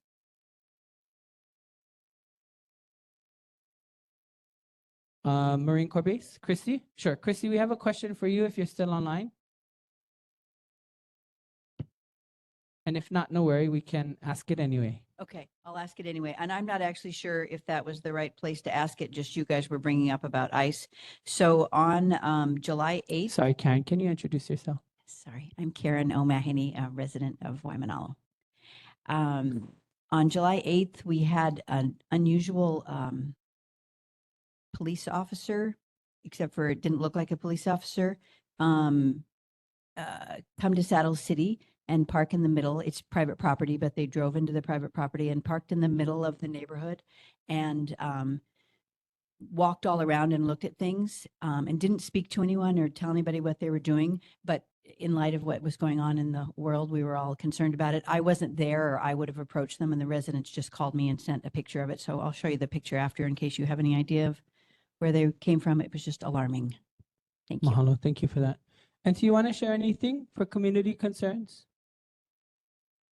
We're not quite at that board business that you were talking about, but if you want to address any community concerns or share. No, okay. All right, hearing none, we're gonna move to our first presentation, which comes from the Office of Hawaiian Affairs. It's a brief overview of OHA's ongoing initiatives and how they will affect and align with Native Hawaiian communities. I believe Anu is gonna be providing that update. And members, I did submit the most recent slide deck to you. There were a few sent out, so that's the most recent. Anu, are you gonna be sharing the slide deck as well? Yes, I'm trying to figure out how I do that. Okay. You should have sharing capacity, so just share. Okay. Okay, I think. There we go. Okay. Mahalo. Okay. Aloha kako, ova o anuhea o wochan, no Waimānalo maio, no hoau I kailua. Mahalo for making time for OHA to share updates. The presentation tonight is mainly focused around community advocacy, kuleana, and some of the investments that have been made from OHA into community through the grants process. But that's not OHA's only kuleana. So a lot of what we are charged with is cultural protection, advocacy, stewardship, education, economic resilience, health and well-being, and Aina Momona. So I can present what was offered. These slides are sort of going to be shared across all Oahu neighborhood boards. So they're somewhat generalized across Oahu. If there are items that I can sort of speak specifically to Waimānalo, I'll try. And then I can gather any questions that you guys might have to take back to OHA, and then bring the answers to the questions the next time I come back. So in terms of advocacy for cultural sites and iwi kupuna, OHA advocates for the preservation of culturally significant sites, especially areas with known or potential burials and traditional cultural properties. OHA often has to intervene when development projects may endanger cultural or burial sites by requesting archaeological reviews in consultation with Native Hawaiian organizations and or advocating for stop work orders when needed. And one specific example is 330 Ku'ule Road case. At 330 Ku'ule Road, there's ongoing construction of a 40-unit affordable housing project. OHA fully supports SHPD's call for an AIS and strongly insists that archaeological monitoring be carried out in this sensitive area as recommended by the applicant's contractor. Furthermore, a stop work order should immediately be issued to prevent the possibility of irreparable harm to iwi kupuna and to allow for proper resolution on this matter in consultation with SHPD. OHA is concerned that this project is setting the wrong precedent to allow work to commence in these sandy deposit areas absent any type of archaeological testing or monitoring, especially in light of Oahu Historic Preservation Commission's published report, which identifies 338 known burials within Kailua's proposed burial ground boundary, which includes the current housing project. In terms of legal and policy engagement, OHA participates in state and federal consultation processes to ensure compliance with the following statutes that are set forth in this chart. 178 Oahu project review requests were received and assessed for 2025. Next to the legal process is the number of reviews performed thus far in 2025. In addition to the legal process requests in the chart, we received and reviewed 3 calls from beneficiaries. OHA is actively participating in the compliance consultation process for 2 federal permits regarding Oahu military leases at Makua, Kahuku, Kawaiola, Puamoho, and the Alawai pedestrian bridge project. In addition, this chart shows the number of Oahu project review requests received and assessed in alphabetical order by neighborhood. So 8 requests for Waimānalo.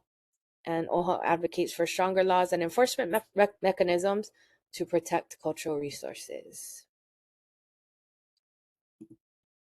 In terms of education, OHA supports education initiatives for Native Hawaiians in a few ways. So OHA has a community grant called Kumu Vaivai Na'awau, which is for educational resources that promote the development and use of said resources for Native Hawaiian learners in schools, communities, and ohana. And then OHA also provides funding to our Hawaiian focused charter schools. So in FY26 and 27, OHA increased its investment into Hawaiian focused charters to $6.78 million. Particular to Waimānalo, that funding goes to Malamohonua. And then some of the programs that OHA supports through its educational grants are Keiki Oka Aina, which was awarded $410,000 for Oahu and Molokai-based project titled Board and Stone, Strengthening Families and Equipping for the Future. Ea Ecoversity also received a little over $400,000 to serve beneficiaries on Hawaii, Maui, and Oahu through its basic Olalo Hawaii project. Boys and Girls Club of Hawaii was awarded $400,000 for its Oahu-based project titled Ka'ulua e o Kana'auau, which will provide culturally relevant educational support and career readiness training to Native Hawaiian youth from Nanakuli and Wai'anae, and then funding to Kanuoko Aina Learning Ohana, which is also additional support for Malamohonua Public Charter School. And then there's OHA's community grants, Ho'omohala Vaivai Ohana and Kaiaulu, which is for Ohana's economic stability and community development. So these grants engage in strategies to enhance economic development and financial empowerment for Lahui, and they support programs that strengthen the Ohana ability to pursue multiple pathways toward economic stability and cultivate economic development in and for Hawaiian communities. So some of the programs that OHA has funded through this pathway are Homestead Community Development Corporation, which was a residential employment living improvement program and homestead policy advocacy for waitlisters. Kapolei Community Development Corporation, Native Hawaiian Hospitality Association, Wai'anae Economic Development Council, and Hawaiian Community Assets. OHA also provides emergency financial assistance. That one is called Kukulu Kahua, and it offers one-time emergency financial assistance to Native Hawaiian individuals and families experiencing financial hardship. So you may qualify if you're of Native Hawaiian ancestry, experiencing an emergency financial need, and meet basic income and residency guidelines. In terms of OEV well-being and health outcomes, OHA has community grants in support of those kinds of initiatives that strengthen cultural identity, Ea, Aina Momona, Pilina, Vaivai, and Keakuamana. So these programs should strengthen Hawaiian well-being, including physical, spiritual, mental, and emotional health, and strengthen the health of Aina and Mo'omeheu. So examples of programs that were funded through this means are Healthy Mothers, Healthy Babies Coalition of Hawaii, Alulike, Hui Malamo o ke Kai, Hui Mauliola, Kula Nona Po'e Hawaii, Papahana Kuaola, Polynesian Voyaging Society, and Mana Maoli, which also serves Malamohonua. And then in terms of investment in quality housing, OHA has offered grants to support programs that advance policy, program, and practice that strengthen Hawaiian resource management knowledge and skills to meet housing needs, and support the implementation of the Hawaiian Homes Commission Act and other initiatives to meet housing needs.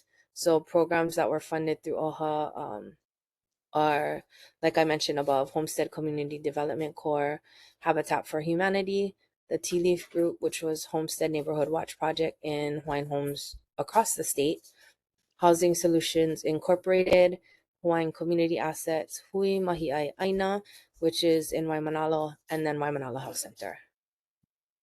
And then lastly, OHA has the Ho'akoakoa grant, which is for events, Lahui events. So the purpose is to provide support for nonprofits to host events that provide significant benefits to the Native Hawaiian community and align with our strategic plan, Mana I Mauliola. So recent event supports are the Sky Brothers Collective Intertribal Council, which was Native Hawaiian and other indigenous communities came together in ceremony.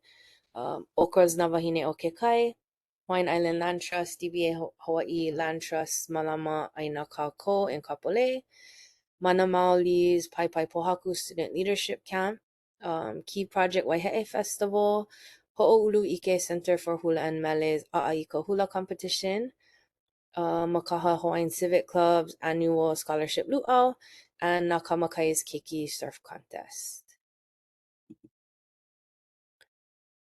Oops, that was on the wrong slide. Kalamai. And then finally, OHA's advocacy work. There is a survey for folks to fill out to give input on our legislative priorities for 2026. So OHA's advocacy is developing and shaping public policies that have broad implications for the Hawaiian community. It's reflected in its efforts to help ensure that laws are complied with at local, state, and federal levels. And we try to work with communities to share information and build public support for Lahui issues. So this QR code will take folks to the survey, and you can share what issues you feel are important to you, your ohana, and your community.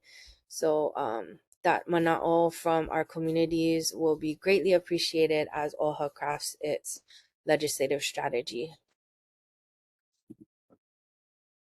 Anu, Okay. thank you so very much for being present this evening and sharing that update.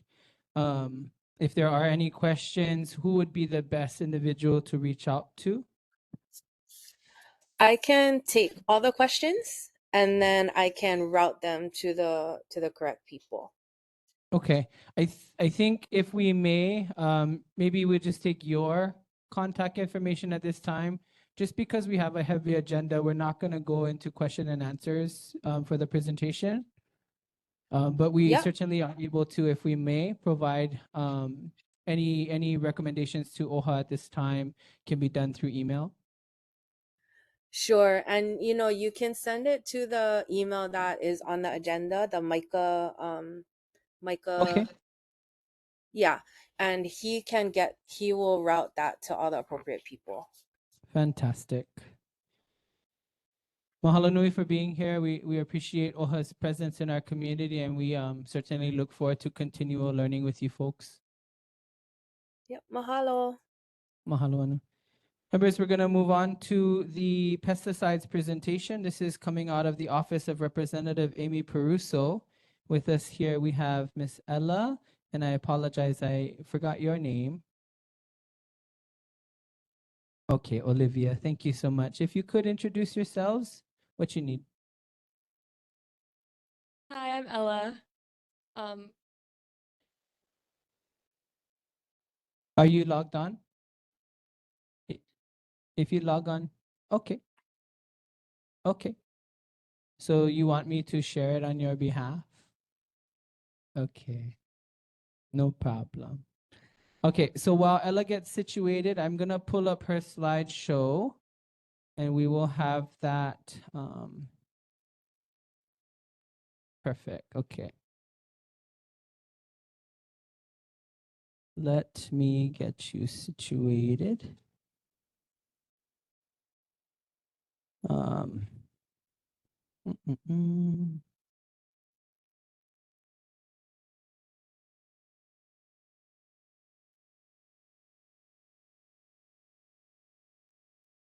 Okay, we're gonna open. Perfect.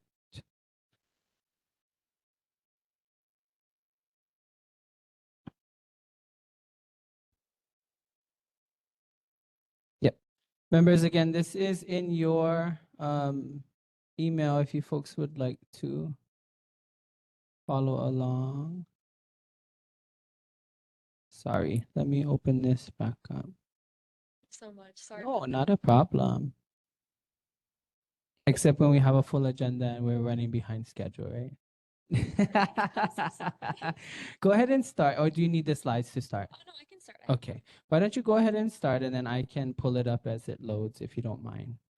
Perfect. Hi, I'm Ella, and I'm an intern at the office of Representative Amy Peruso. I'm just here to share about pesticides in Hawaii and effects to the Waimānalo neighborhood. Oh, then you go to the next There we page. go. Okay, next slide. Perfect. So I'll just start off with some basics about pesticides. They are substances that are designed to kill or deter pests, and those are including insects, weeds, fungi, rodents, and any other pests. They can be chemical or synthetic or biological.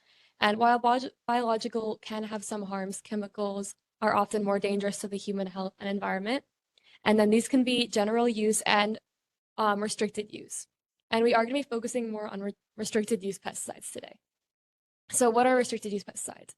They are pesticides that require certification to purchase and use. So that wouldn't be something like Roundup, which you can buy like at a store. For this, the applicators would need a certification in order to get these. And they're restricted due to significant environmental and health impacts. They're most commonly sprayed on North and Central Oahu and West Hawaii. And in 2018, the Hawaii State Legislature enacted Act 45. So starting in 2019, restricted use pesticides must be reported to the Hawaii Department of Agriculture and Biosecurity, and it also implements an 100-foot buffer zone around schools during school hours. So the two main examples of restricted use pesticides are going to be 1,3-D and metamsodium. 1,3-D, about 175,000 pounds were sprayed just in 2019 in Hawaii. It is a groundwater contaminant and it is prone to drift. It is also a carcinogen, which means it can cause cancer, and then it's toxic if inhaled, which can cause respiratory impacts, dizziness, nausea, and vomiting. We also have metamsodium, which 30,000 pounds were sprayed in 2019. The kicker with metamsodium is that it's very highly prone to drift. It is known to drift up to 1 mile and thought to drift past that as well. It causes weakness, blurred vision, cramps, pupil constriction, sweating, lower pulse, and muscle tremors. And here we also have some exceptions to Act 45. One of those is going to be neonicotinoids. They are common pesticides in Hawaii because they are a main deterrent of coconut rhinoceros beetle. They're not currently classified as restricted use, which means they're not subject to reporting, and they are very toxic to pollinators, birds, and some aquatic species. And what is interesting about them is that they're systemic, which that means that they're placed in the seeds and roots instead of sprayed, which that makes the whole plant toxic. And unfortunately, most of that pesticide does get lost in the soil, so it is very detrimental to soil and environmental health. We also have experimental field trials, which major chemical companies such as Bayer, also known as Monsanto, and Syngenta test GMO crops on Hawaiian lands, which could have adverse consequences on our agricultural resources. And they may be exempt from reporting. HAPA, the Hawaii Alliance for Progressive Action, they are trying to look into this right now. And either way, if they are reporting pesticides, it is easier for them to spray larger amounts and ignore the rules, just because punishments for them, any fine that could be detrimental to a small farmer, a large company would more easily be able to face that consequence, and that allows them to spray large amounts of pesticides. So as you can see, Act 45 is not enough. It's a good start, but it's insufficient for our needs. The current buffer zone from schools is only 100 feet right now, but metam sodium travels up to a mile confirmed. So clearly this is insufficient. It also does not properly address the Federal Insecticide, Fungicide, and Rodenticide Act, which is a federal law that says that you are legally required to follow the rules on the label of a pesticide, but because of the poor reporting system, it's very easy to cut corners. For example, if the rules say that you can only spray in specific wind conditions and it's windy in the morning, but not as windy in the afternoon, because you're not required to put the time applied under Act 45. You could spray in the morning, but then say you sprayed in the afternoon, or it's just not clear with that. It also basically nullifies the school buffer zone because the school buffer zone actually only applies during school hours. There's also currently no mandated environmental testing, which means that applicators can more easily destroy the land and pass on problems to the next owner as they're not held as accountable for their actions.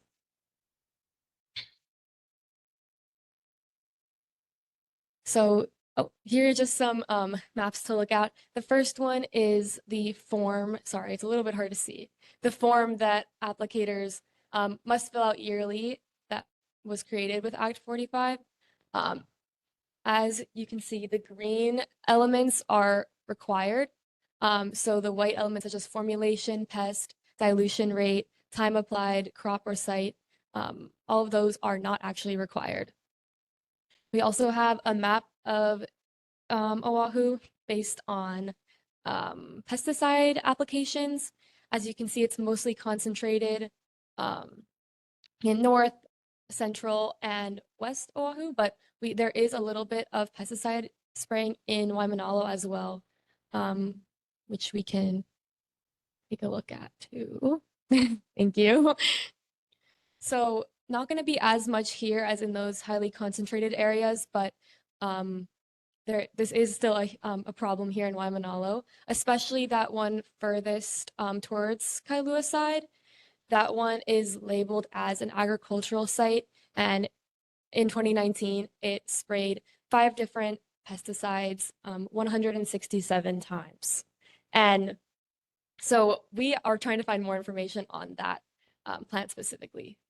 So yeah, the other ones are UH research parcel and then 2 smaller horticulture parcels.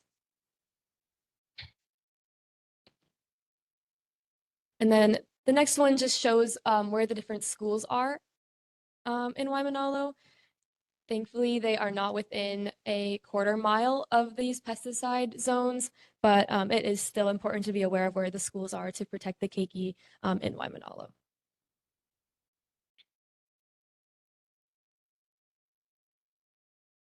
So these are just some ideas floating around Rep. Peruso's office for the 2026 session. One of the main priorities is establishing a better reporting system to ensure detailed, accurate data on restricted use pesticides that can be available to the public. We're also looking to increase buffer zones in size and frequency. So hopefully increasing around to a quarter mile, half mile at least. And also for places like hospitals, parks, homes, and just generally increasing buffer zones. We're also looking for larger fines or punishments for illegal use, classification of neonics as a restricted use pesticide so that we can have reporting on that, and to mandate soil and water testing, especially when selling affected land. Also, we are hoping to focus on transparency and labeling, since Hawaii grown, it doesn't mean organic, even though it kind of leads you to believe that it would be a more organic product. So here's how you, the neighborhood board, can help. You can consider adopting resolutions. We do have one currently that we're drafting in our office, or like a template you guys can use. So we'll share that with you as soon as it's available. You can share your experience and testify, hold community meetings, sign up for emails and alerts to stay informed, contact elected officials you know, educate about pesticide use in schools, and then generally just stand with farmers by supporting locally owned farms and helping other farmers transition to more organic practices. We also just wanted to share about another opportunity coming up.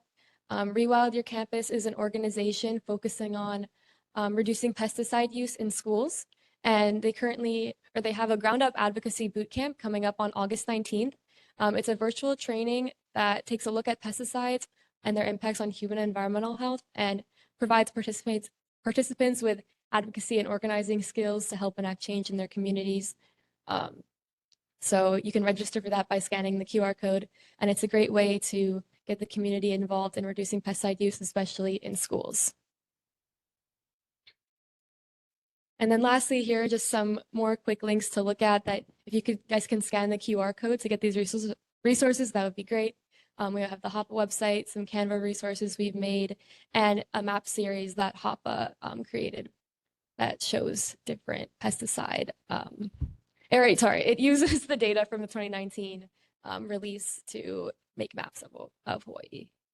And thank you. Mahalo. Thank you so much, Ella. We again, we invite those that are here in participation the opportunity to ask questions. Given our time constraints this evening, though, we'll ask that they be emailed. So what would be the best way for our community and folks with us this evening to contact you or send or share? What would you recommend? If you could email me at ecalexander07@gmail.com, that would be great. And I can also share the emails of Olivia and then Yvonne, who is my office manager, or the office manager at Rep. Russo's. Great. If that could be done, that would be awesome. We really appreciate you folks bringing this to our attention. We mahalo Rep. Peruso for being a champion for organic farming, as well as our community is deeply enriched in agriculture as well. So we look forward to seeing how we may be able to participate in some of these behaviors change. Thank you so much. Thank you very much for your presentation. Mahalo. Members, we're going to move on to Hawaii Food Bank Mobile Pantry. Is Kim online this evening? Okay. Seeing none, moving on to Eco Resort Project. This is including a Hawaiian cultural venue at the Old Korea Ranch adjacent to Hawaii Pacific University. Zoltan? Seeing and hearing none, we're going to go ahead and move on. Are there any other community and resident concerns at this time or public reports?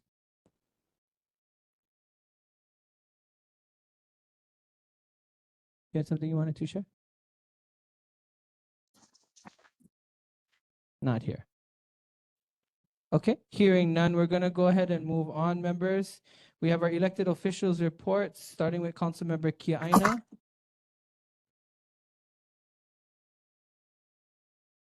Hey, aloha and good evening, everyone. Mahalo. Just a brief, some brief comments. I wanted to thank the members of the board, both Koike as well as Jamie, for joining us on the July 17th site visit to HPAR in Waimānalo Gulch. If you have not received my white paper for the Oahu landfill siting white paper, I've sent it out to the community, and I've also I believe my staff has sent it to the staffer for the neighborhood board. If anyone has any questions, again, this is a follow-up to our previous discussions on ensuring that our community, and when I say community, I mean the whole windward side, is prepped for any attempt by any state lawmaker to decrease the buffer zone for a landfill to be less than a mile. And while they didn't do it this last legislative session, because Wahiawa as a landfill is off the table, I'm deeply concerned. And what we did in a 20-page document was to just go over a history of landfills, both past as well as active on Oahu, to talk about the 5 sites that, while they are not on the table, they have been discussed by the city, and to just prepare the community for any future attempt to have a landfill site on the windward side. Second, with regard to the Honolulu Charter Commission, as many of you know, it is the it is like the Constitution for the city. It deals with all aspects of the city, and every 10 years we have we consider amendments to the charter. And so that is not just from the city council or the city agencies, it's also from communities. So in the chat box, Irene will put both the form for the community as well as a website link for what it's all about. But the deadline is November 7th. And the reason I'm saying this is we all talk about things that we wish we could change in the charter that we're unsatisfied with. Well, this is an opportunity. So the reason I'm saying this is because we have a couple of months, and should the neighborhood board deem it appropriate to have a permitted interaction group or to have a subcommittee of the neighborhood board look into this, I highly would recommend it to look over all of the elements, including whether or not you believe that the provisions relating to the neighborhood board commission needs to be changed. And lastly, I did want to announce that I am bringing on a new staffer coming on board after the Labor Day weekend, someone from Waimānalo. Her name is Ka'u Kalama Ohelo, and she will be joining us after the Labor Day weekend to be part of my community outreach team. I have a small office, as you know, and so I just wanted to let you know, in addition to helping me on overall community outreach on the Windward side, she will be taking over for Irene. Irene will be switching to Kaneohe Neighborhood Board, and Ka'u will be taking over the Waimānalo Neighborhood Board and will be my liaison. And that's all I have. If anyone has any questions, I'm here to answer any questions. Councilmember mahalo nui for the updates. Members, any questions online for Councilmember Kiaina? Seeing none, members present. Kuike. Hello, Councilwoman. This is Kuike. I have no questions. I just have a comment. Just mahalo for organizing the site visit to H Power and Waimānalo. It's very refreshing to see, and that day, folks, was an exciting day for the operators there, and then especially for me, because we got to see what the system looks like and the burden on the system when it's down. Yeah, there was a few burners down that day, so we got to see what happens, to our waste when we don't have the ability to reduce it to ash and burn it. And we got to track that all the way up to Waimānalo Gulch. So just mahalo again for organizing that. I was looking forward to that from last year, and I look forward to more, especially conversations. Thank you so much. I need to let you know, I don't know if I'm going to be successful, but out of the active landfills on Oahu, one is in Kaneohe. And I understand the city director has never been. So my next step is to see if we are able to go on Kaneohe Marine Corps Base and look at the active landfill site. So just give me some time as I try to navigate. I will be asking Colonel Bevan for access to be able to take the city director of environmental services there. And of course, I would like for community to be involved as well. And I'll be in touch. Okay. Thank you so much. And mahalo, Councilwoman. And what we can do from this end is we can forward an inquiry through Christy, their community liaison as well. Okay. Thank you. Mahalo Kuike. Yep, we can definitely. Christy, if you're still online, if not, I'll send a message to you after. Any members of the community online? Questions for the council member? Seeing and hearing none, members present? Okay, seeing and hearing none. We want to mahalo Irene as well. Thank you so much, Irene, for your service to our community, for showing up and being present and being a recipient of some of our feedback through the years. We certainly appreciate you, and we look forward to your continued successes in the way of service to community here in Ko'olapoko. So mahalo nui to you. Aloha, you guys. Mahalo, Councilmember. Members, we're going to move on to Senator Chris Lee. Hearing none. Representative Lisa Martin. We do have here in the building her representative Emmy, and Emmy is going to provide an update as well as a connection to an update on a current project. Mahalo, Emmy. Aloha, everybody. My name is Emmy Hori. I am the office manager for Representative Lisa Martin. It's nice to see all of you guys. No updates specifically from our office, but I'd like to introduce a very special guest, Mr. Jun Yang. He is the director of the Governor's Statewide Office of Homelessness and Homeless Solutions. It's a very long title, but he's got some exciting news to share with you all about a new project in Waimānalo. Hello, Chair. Thank you very much, Board. And I want to say thank you to Rep. Martin and Emmy for allowing me to just come here and address the Board. I wanted to give a little bit of an update. This is actually the first neighborhood board I get to address in my new role as the homeless coordinator for the governor in my role as a statewide office on homelessness and housing solutions. The governor has been working on the Kauhale initiative as the way to address unsheltered homelessness across the state. We have 23 Kauhales across the state, many of them on Oahu. The first one that we were able to build was over here on the windward side. That was at the end of 2023, early 2024, over at the Windward College campus. And we have been working with Representative Martin on an idea. I think she's been speaking to the community about working on expanding the Waimānalo emergency shelter site. And so what we want to be able to do is to expand the site just a little bit by 20 tiny housing units that will be placed on the established parking space and area that is there right now.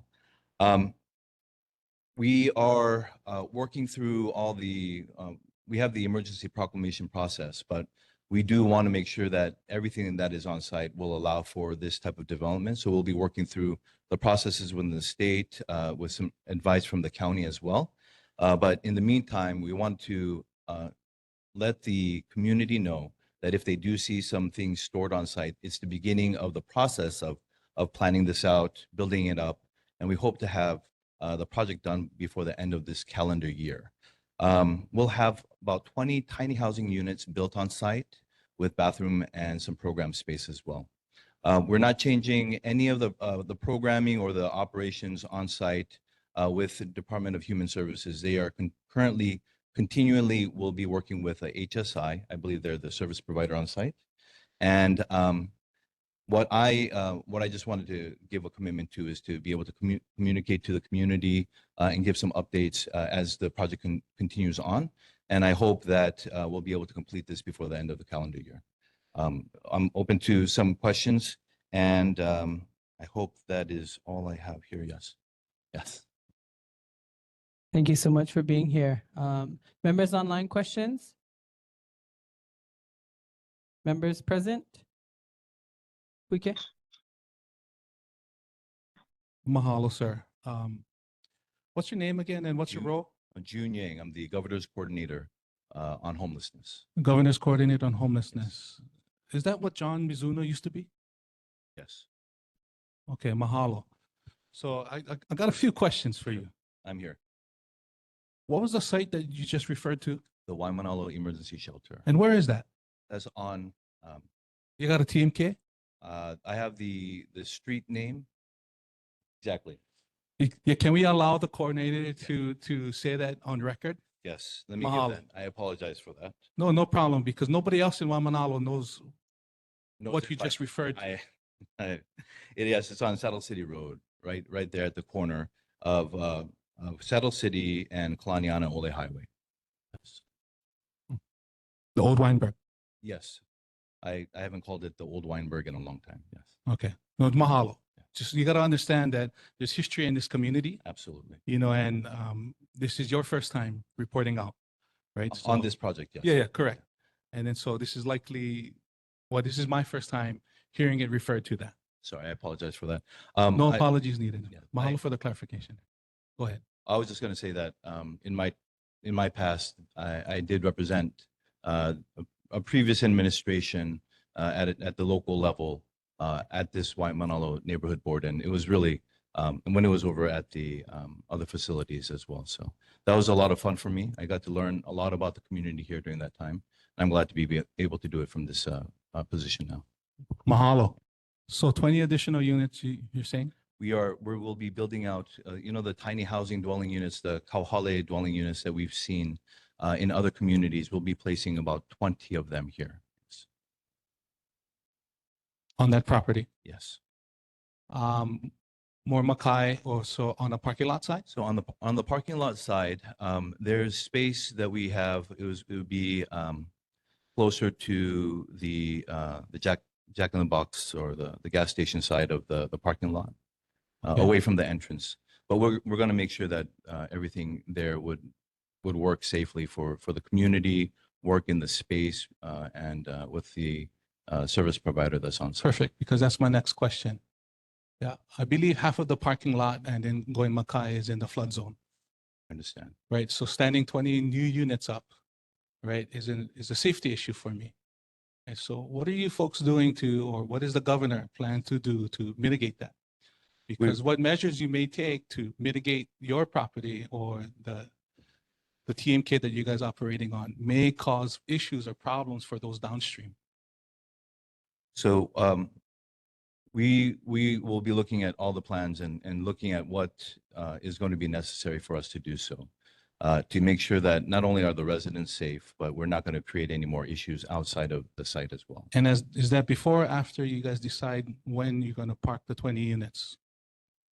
Because that's a pretty aggressive timeline to want to have it done by the end of calendar year. We understand.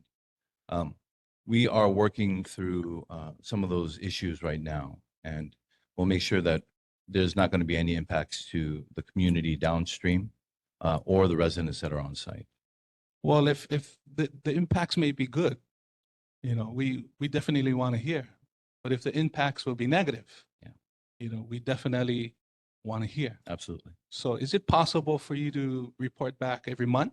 Yes, I can do that. And then we can just create a cadence of communication? Absolutely. And I'm sure that our chair would be open to agendizing your office if you or a representative could come in and give us monthly reports. We can do that. Chair. Well, mahalo again for your time and for fielding some of my questions. Absolutely. I have a lot more, but in respect of people's time, I will yield back to you, Chair. Thank you. Canela, any questions? Chair, and I'm so sorry. How do you say your name one more time? June, like a month. Oh, got it.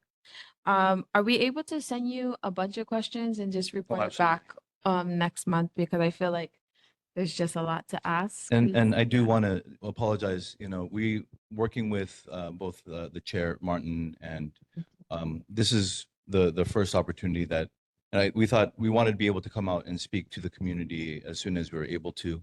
And I know this was a short turnaround time, but I do want to be able to do this more often with the community. So yes, please do feel free to send your questions over to us. We'll respond to them and come back here as well. Mahalo, Canela. Quick, you have a follow-up? Yes, mahalo, Jen. You brought up the Kauhale facilities that was stood up in 2023 at WCC. If I recall correctly, there was zero consultation with community. And it was literally on the other side of the fence of one of the Hawaiian-focused charter schools that serve our communities. So with zero consultation, the senator, Jared Kilkolole, he wasn't even aware that it was happening. We have another Kauhale over here in Waimānalo. Backdoor deals, conversations, and I didn't say it. It was said on the record by the operator under working with John Mizuno. Zero consultations with community. The aggressive timeline that you're proposing tonight, I don't see any room for community consultation because you guys have already a determined outcome. I've heard you apologize 5 times already tonight.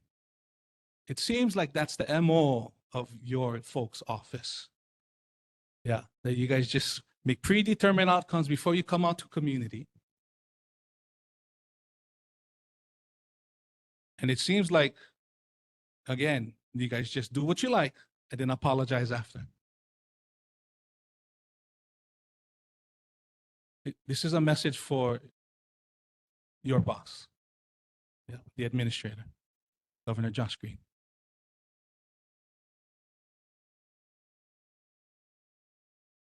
I would recommend, it's my recommendation, yeah, in your folks' process, in any community you go, have respect enough, yeah, to consult with them. When it comes to the Owen Whiteberg project, of course, there was a few not in my backyard, just a few NIMBYs. But we knew what that project would do and how it would benefit community. In every other housing project in Waimānalo, the Kupuna housing, in every other city and state, yeah, proposed housing project in Waimānalo, they created space and room for community consultation. The only one they didn't was the Kauhale. And I'm hearing again, and I'm feeling like this is another housing project expansion that you guys have zero will, zero intention to consult with community outside of informing us that you're going to do them anyways. I feel like I'm on the defensive. I don't want to be placed on the offensive. I want to ensure that we have programs and services that service those who need it the most, especially in our communities. But nothing you've said so far, yeah, instills confidence in me that the expansion there is going to service our community. I thank you for your comments there. And me speaking a little bit more quickly than I should have here, meaning that in my nervousness, there's a commitment that we want to be able to serve this community, meaning not just the Windward side, but the Waimānalo community. In our conversations with the representatives and the legislative leaders in this area, the commitment that we wanted to make is to make sure that those who are unsheltered in this area, those who are homeless in this community, will be able to be served by that shelter, and by this expansion. I did jump a little bit faster than I wanted to, and I thank you for allowing me for this clarification. Yes. Chair, I promise this will be short. Mahalo. Can we get that commitment in writing and make sure that it's binded by contracts to any of the operators that you folks intend to have running that facility? Too many times this community, we've been hearing plenty promises. Yeah, plenty promises. And then when the Project POW, it's not what it was proposed. Yeah, so mahalo for that. I mahalo that. Yeah, as Hawaiians, as Kanaka, we recognize intention.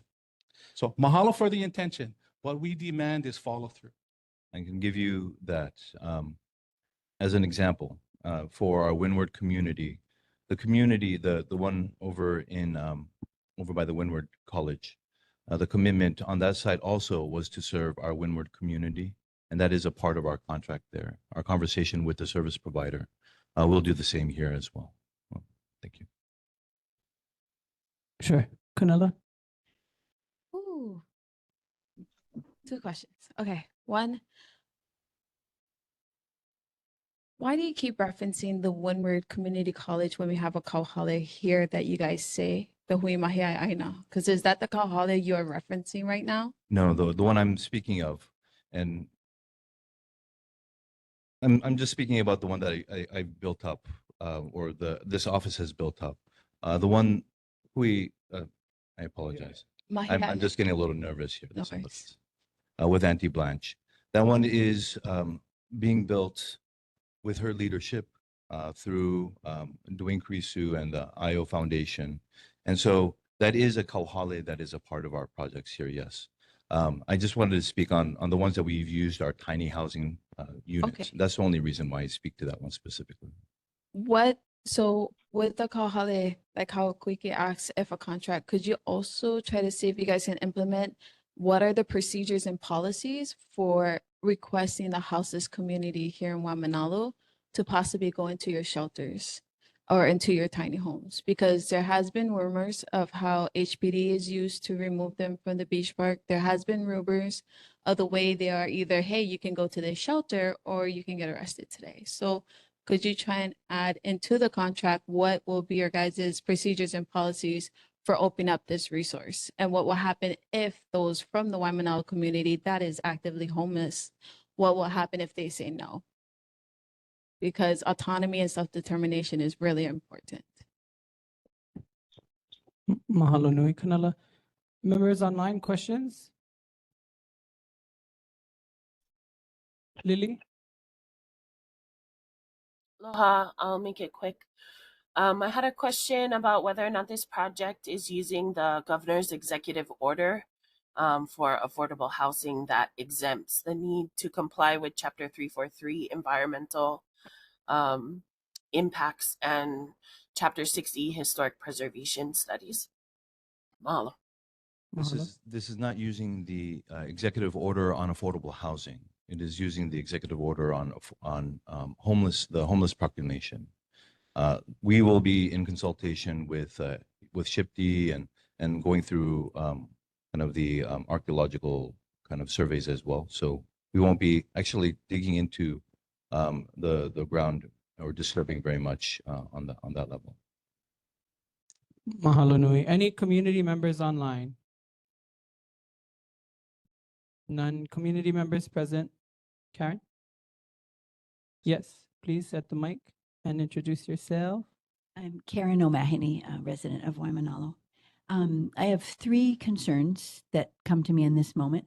One is I heard about this in June when Representative Martin and Chris Lee had a town hall. That's when I first heard about it. And the concerns that I have immediately are, one is the absence of a requirement for sobriety for the people living in those houses. The last time I knew a count of the children who live at the emergency shelter, there was 40 children there. And so I'm concerned about having not sober people housed in the parking lot of the place where these families live. And also the other comment that was made is they don't need their parking lot because they don't use it. They don't need the space. And during the day, it's true, there's like maybe a third of the parking lot has cars. But after that town hall meeting, when I was told they don't need their parking lot, I went there and it was 80% full because, of course, people go away during the day and then they come at the night. So my concerns are, one is that we all could have known in June when I knew. So I don't know why you all weren't told. The sobriety problem and the fact that where are they going to park if they don't have anywhere to park? Thank you. Mahalo nui. Okay. June, I do want to acknowledge the very difficult role you have. I will say that this particular speak tonight, what we're sharing right now, should not and cannot be considered consultation. And I'm going to make that recommendation and assert that actually as an expectation because it came at the request of Lisa Martin, our representative, before the agenda was published or after the agenda was published. So I want to invite you to come back with a more comprehensive presentation of what you're doing where we can properly agendize it in time. Clearly, this is a very emotional and passionate conversation that we want to have with you and with the governor's office and with all of the players involved who have or have not intermingled and engaged with the community in the most respectful of ways. And so I want to give you kind of all of that in context before we take any further actions and necessary steps. This community, as Kuike shared and as many of the conversations have and will continue to be, is very poised to support resourcing that supports Waimānalo, which includes taking our homeless and our houseless and putting them into resourcing, providing necessary steps in terms of healthcare that is absent currently, and long-term solutions that none of us really have seen in the many years that this work has taken place. The statewide perspective, which is now your role, it's a difficult one. And so what I'm saying is when you come prepared. Secondly, don't be nervous, okay? We are not people that really are trying to fight you, okay? But when we do receive poor invitations to the conversation, if any, you will get a response. And I remind the representative's office that this is not how we conduct business, okay? It is about relationships.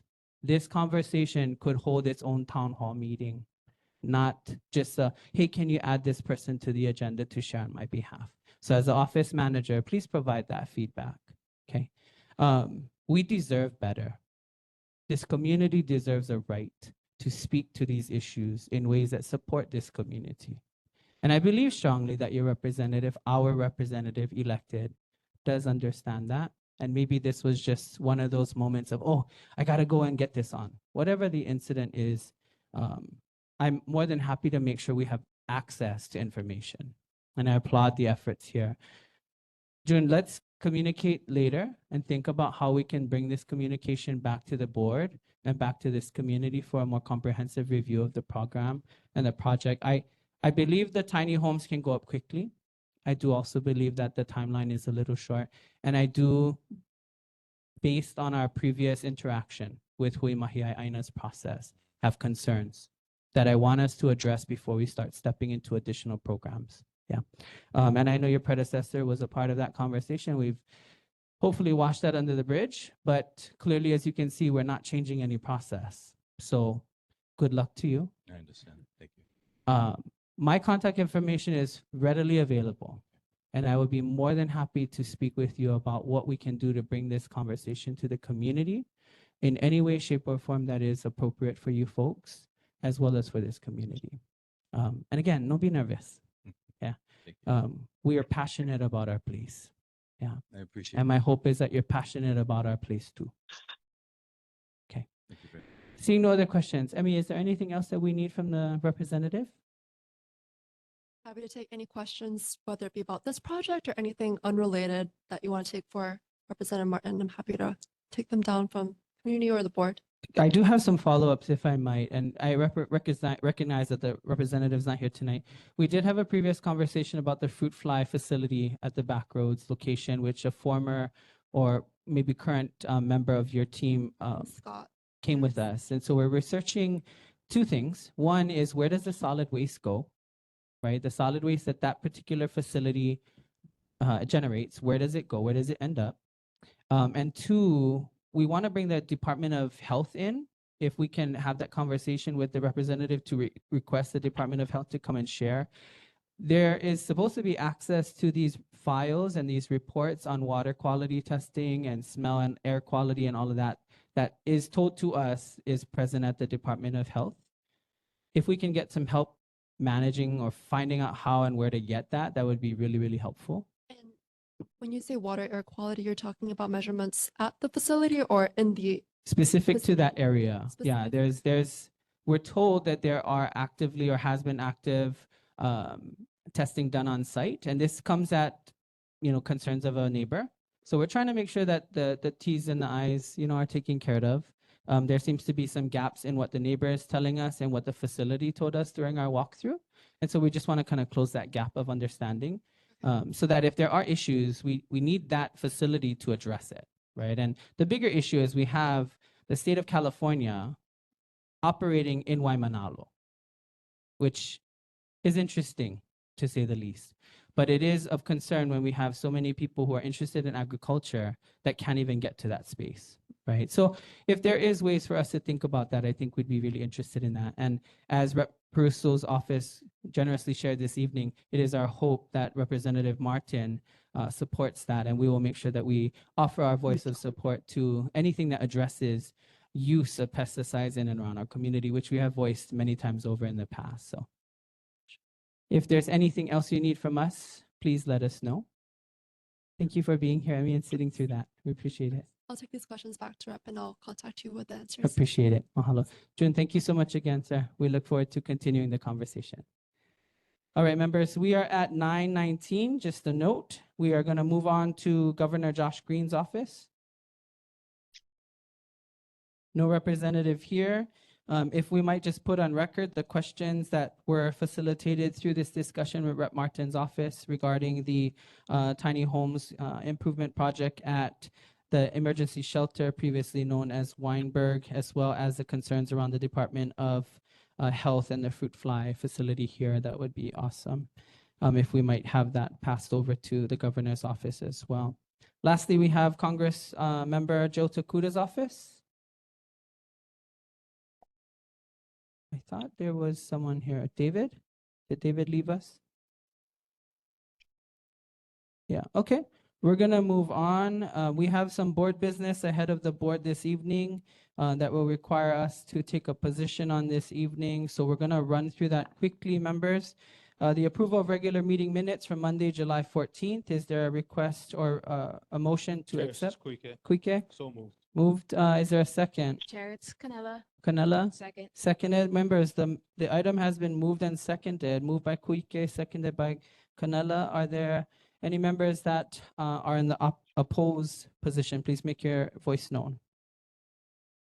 Hearing none. Any members in the abstain position? Hearing none. Members in support, say aye. Aye. Aye. Aye. Recognizing that we have 8 members present, the motion passes with 8 ayes, 0 nays, and 0 abstentions. We're going to move on to the landfill site visit report. This was a position on the determination of the next landfill site for Oahu. And we're going to turn it over to Moyata for a recommendation. Yes. So mahalo, Councilmember Kia'aina and Vice Chair Kamake Ohelo for attending this landfill site. I do have a recommendation to provide a stance on behalf of the neighborhood board, and I also drafted a letter as well. I'm not sure which committee that will go to for approval by next month, but I do want to read out the stance if that's okay. Moyata, I think given the we didn't reestablish the committee, so this is Okay. going to be used as that place. So please read the stance as well as the letter. Okay. Okay, it's a little bit long, so I will, maybe can I send the letter so that I don't take up too much time, or doesn't we need to do No, it? We have to read the vote on it letter. tonight. Yeah, read the Okay. letter. We'll make time for it. Okay. So this is the summary of our stance that I believe we should take. The Waimānalo Neighborhood Board strongly opposes any siting of a municipal solid waste landfill in Waimānalo. Scientific consensus and site observations confirm that Waimānalo's wetland terrain and annual rainfall of approximately 42 to 43 inches renders its hydrologically unsuitable and for landfill operations. Per the comments of WM Hawaii Inc., who govern the landfill at the Waimānalo Gulch, it is not functional to function on a wetland. The environmental conditions significantly increase the risk of leachate breaches, groundwater contamination, and structural instability. Furthermore, placing a landfill here on the community's cultural connection to Aina risks potable water resources and undermines our environmental stewardship. We urge the city to cease consideration of Waimānalo as a landfill site and explore alternative locations that prioritize environmental safety, community health, and culture preservation. Is that good? Is that the position you're recommending? I'm recommending yes, that position. Mahalo. And then you drafted a letter. Is the letter to just share that recommendation? It does have I did draft a letter. It does basically say that. I just go into a little bit more detail. I will read it out loud. Okay. So During the city's landfill site visit, experts confirmed that the landfill cannot be constructed or operated on wetlands due to inherent hydrological instability, high ground saturation, and increased leachate migration risks. Waimānalo landscapes include significant wetland areas and naturally saturated soils, making it technically incompatible with landfill operations. Waimānalo receives an average annual rainfall of approximately 42 to 43 inches, more than the double Honolulu 16 inches. Even more conservative sources place the figure above 30 inches. As well as this, Waimānalo's name for itself means potable water, reflecting the deep connection between the community and its freshwater resources. The site's proximity to aquifers magnifies the consequences of any contaminant failure. In light of the Red Hill water contamination crisis, it would be irresponsible to introduce further risks to Oahu's stressed water systems. Under Act 73, landfill siting in conservation districts within a half-mile buffer, residents, schools, or hospitals is prohibited except in emergency circumstances. Portions of Waimānalo rainfall within these protected zones pose an emergency situation. Federal and state siting guidelines also caution against landfills in wetlands, flood-prone areas, and high precipitation zones. Given the confirmed wetland characteristics and above average rainfall, Waimānalo is an unsuitable location for the landfill, and we urge the city to remove Waimānalo from any current or future landfill siting considerations. I mean, we can revise it. Well, I mahalo you. I just want to highlight it. Well, hearing it out this evening is important for us, but I do want to recognize that the letter part of this position wasn't necessarily agendized. So I just Yeah. wanted you to read it so that we can review Uh-huh. and that we can provide feedback on it in next month's meeting. Yes. So mahalo for one, doing the homework and participating in that discussion and conversation. Mhm. At this time, we'll take a recommendation. Based on your recommendation, we'll look for a motion to support. Okay. Chair. Yep. May I make a motion to support with comments? Sure. I'll We'll hold. Yeah, we'll have discussion. Yeah, Yeah. that's why I'll hold. Okay, the motion has been moved by Kuike to support the statement provided by Moyata. Is there a second? I'll second. Ted, was that you? That was me. Thank you. Seconded by Ted. Members are in discussion. Kuike? Chair, mahalo. If and when the letter comes before the neighborhood board again, yeah, for approval, may I make a recommendation to add language in there? Moyata, Yes, please. can you please emphasize, can you please emphasize that 49% of all the lands in Waimānalo is DHHL? Yes. In addition to that, can you please emphasize the data points in the most recent census that identifies Waimānalo as the largest concentration of Native Hawaiians in any community per capita? Yes. It's very important, right, that we hold to these key points. Why? Is because forever and a day, all the landfills in history has been on the backs in the communities of Native Hawaiians. Right. So I want to emphasize this. Yeah. 9 landfills in Kailua. Every community that Hawaiian is in is a Hawaiian community. Yeah. So we got to understand these things, and they need to be at the forefront when it comes to Waimānalo. So just mahalo, Chair. I will yield back. Mahalo. Members, any other comments? Comment, Chair. Canela? Moyata, I think it was in your first reading. I wasn't sure if I heard you use the word the language Waimānalo Gulch. Is that a part of the verbiage that you shared in like the first reading? That was more so like a reference note for you guys to know who WM Hawaii Inc. is. Oh, Sorry okay. if that was No worries. incorrect. That wasn't the actual verbiage. That was my summary of the stance that we should take as Waimānalo Neighborhood Board. Thank you for the clarification. Could we just make sure that we just clarify that? Because I know Waimānalo Gulch, that name is also used in the west side for that Waimānalo Gulch. So just so the verbiage knows that we are talking about the Waimānalo 9-5 community. Oh, yeah, it is talking about the west side. I mean, well, because I was referencing to the comments made by WM Inc. Hawaii, who run the gulch on the west side, which is the information that I got it from Oh, okay. in response to the landfill proposal on our side. Does that make sense? Yes. Yes. Thank you. Mahalo, Canela. Any Okay. other members, questions? Okay, How do hearing we- none, we're gonna, oh, We go can't ahead. stand here. How do we handle the federal government and Belos in this regard? Or McTab? Is there any interest they have in, or is there interest in, at some point in time in using those lands that we should include in our protection? I think what we're stating here particularly is that all of Waimānalo. So we're Okay. not gonna separate it by federal, county, or state. Good. Yeah, mahalo for clarifying. Okay, Or private. or private, thank you. All right, hearing no other comments, members, again, this is in support of the position provided by Moyata for the neighborhood board, moved by Kuike, seconded by 10, recognizing 8 members present. All in favor, say aye. Aye. Aye. Aye. Any opposed? Any nays? Excuse me, any abstentions? Mahalo, Chair. Okay, hearing none, we're gonna go ahead and pass this out with 8 ayes, 0 nays, and 0 abstentions. Mahalo nui kako.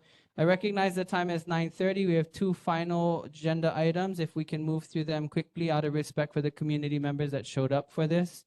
Recommendation to kako o Punanaleo o Ko'olaupoko and Kekula Kaiapuni o Puahala. Is there a recommendation to support their needs? This is Moyata. I want to support. Mahalo, is there a second? Canela. Canela with the second. Members, it's been moved and seconded. Are there comments?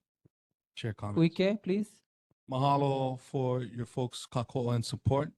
I believe the classroom that was originally slated to be taken away from the Punanaleo Ko'olaupoko has been since restored. So I just want to make sure that we have an update on what's happening in the community of Kane'ohe.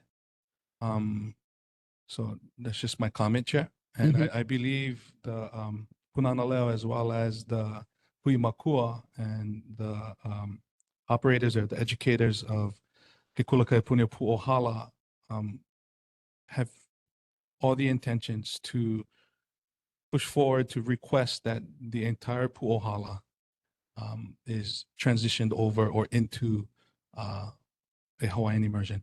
Understood.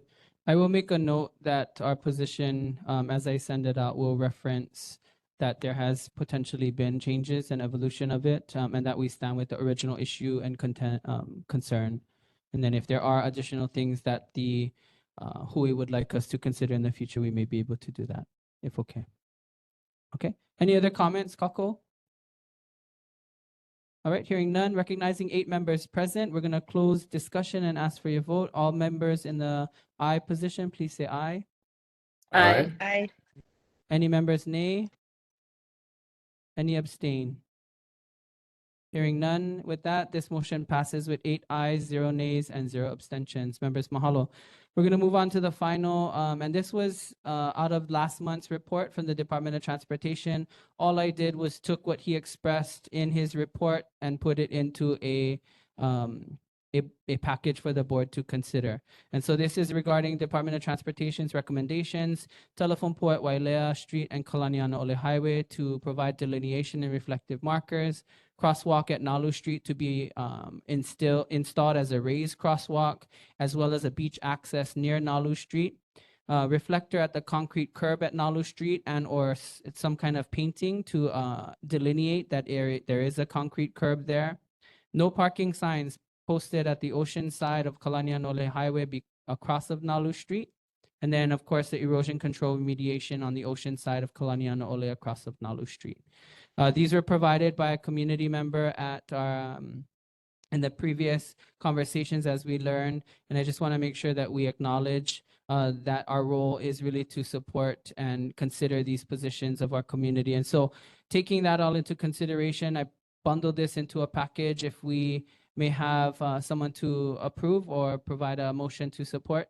Motion to support. Thank you, Ted. Is there a second? Canela with the second. Members, it's been moved and seconded. Do we have any comments? Discussion? Kuike? Mahalo, Chair, and I understand this is board business. Is there room or is there an opportunity for the community to weigh in on this? If there are members that would like to, we're welcome to, but it's not necessary at this point, as far as, unless we have questions specifically. Do we have any members of the community that would like to weigh in on this agenda item? Do we? Auntie, you want to speak and share? Okay. Okay. We acknowledge, though, to our vice chair, we do acknowledge that. Yeah. And I mahalo you for sitting through our entire meeting agenda to just hear this conversation as well as your advocacy. And just mahalo, Chair. Our kuleana is not to speak for our community, but to ensure that the voices of our community is heard. So just mahalo for bringing it up. I Thank yield you. back, Chair. Okay, mahalo. Any other discussions, members? All right, hearing none, we will close discussion and we are in support of sending this package to the Department of Transportation. It's been moved and seconded. Members that are in the aye, please say aye. Aye. Aye. Aye. Any members in the nay position? Any abstentions? Hearing none, this motion passes 8 ayes, 0 nays, and 0 abstentions. Again, we mahalo the community for raising the concerns and to the board for considering. We're moving on to meeting announcements. This is for the Neighborhood Board Assistant Brandon. Members, some of us are receiving bags tonight with some mail from the NCO office. If you do not have them, you're welcome to contact Brandon.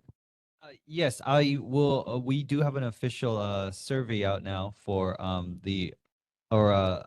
Google Doc for the shirt sizes. So I'll be sending that out to everyone and everyone who didn't get one. Yep, fill out the form and I'll bring them next meeting. No other announcement.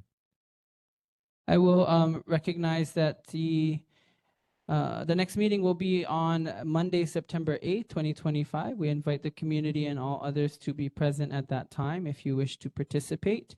2025 Olelo broadcast schedule. The meeting of the Waimānalo Neighborhood Board is broadcasted on Olelo Channel 49 on the fourth Monday of the month at 9 p.m. and on the first and third Saturdays of the month at 3 p.m. And seeing no other items before the board, I'm going to ask our vice chair to close us off for this evening. Chair. Mahalo. Yep. Mahalo, but before we close off, Sure. I have a question. Please. And maybe it's for Brandon. Okay. Mahalo for the care package. Yeah. But is this something that I got to report to the ethics committee? No. You sure? Because like a few years ago, several years ago, in the legislative process, the question of lei came up. When people receive lei, it's one thing to receive a lei that's made out of flowers and natural materials that can decay. It's a separate thing to receive a lei maiole that could be potentially valued at $10,000, $50,000, $100,000 worth. Are you referring to your position like as a state or? Well, yeah, because I also work as a director for the state. Okay, I can't speak to the state, but I know for the city and county of Honolulu, you're able to accept tokens of aloha now valued at $50 or less. Yeah. Okay, let's stay under that threshold. Yeah. Okay. Every fiscal year, stay under that threshold because it's the last thing I need. Yeah, give somebody else the lei. So mahalo. Mahalo for your clarification and question. Thank you. Let's close. It's very appropriate. Yeah, just mahalo, and it's very appropriate to ask those in the room, especially those of my kua'ana, my makua, if anyone in the room of my senior would be interested and open to closing our Halavaian Pule. Anybody? Okay. Hearing and seeing none.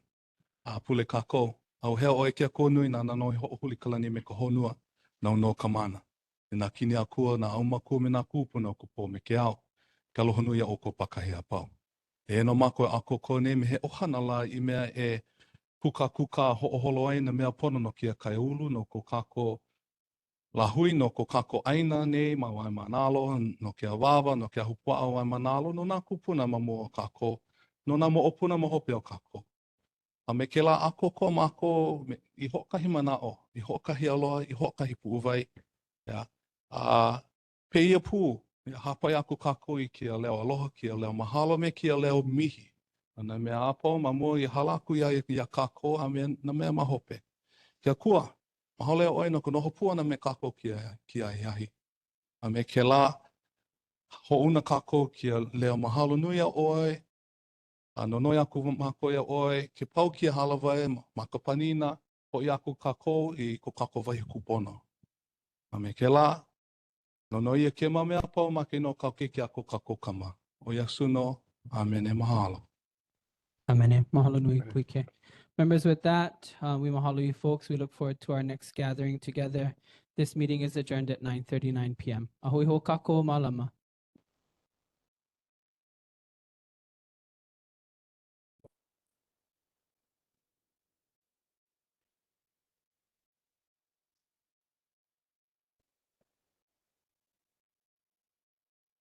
Wow. Hey, you coming?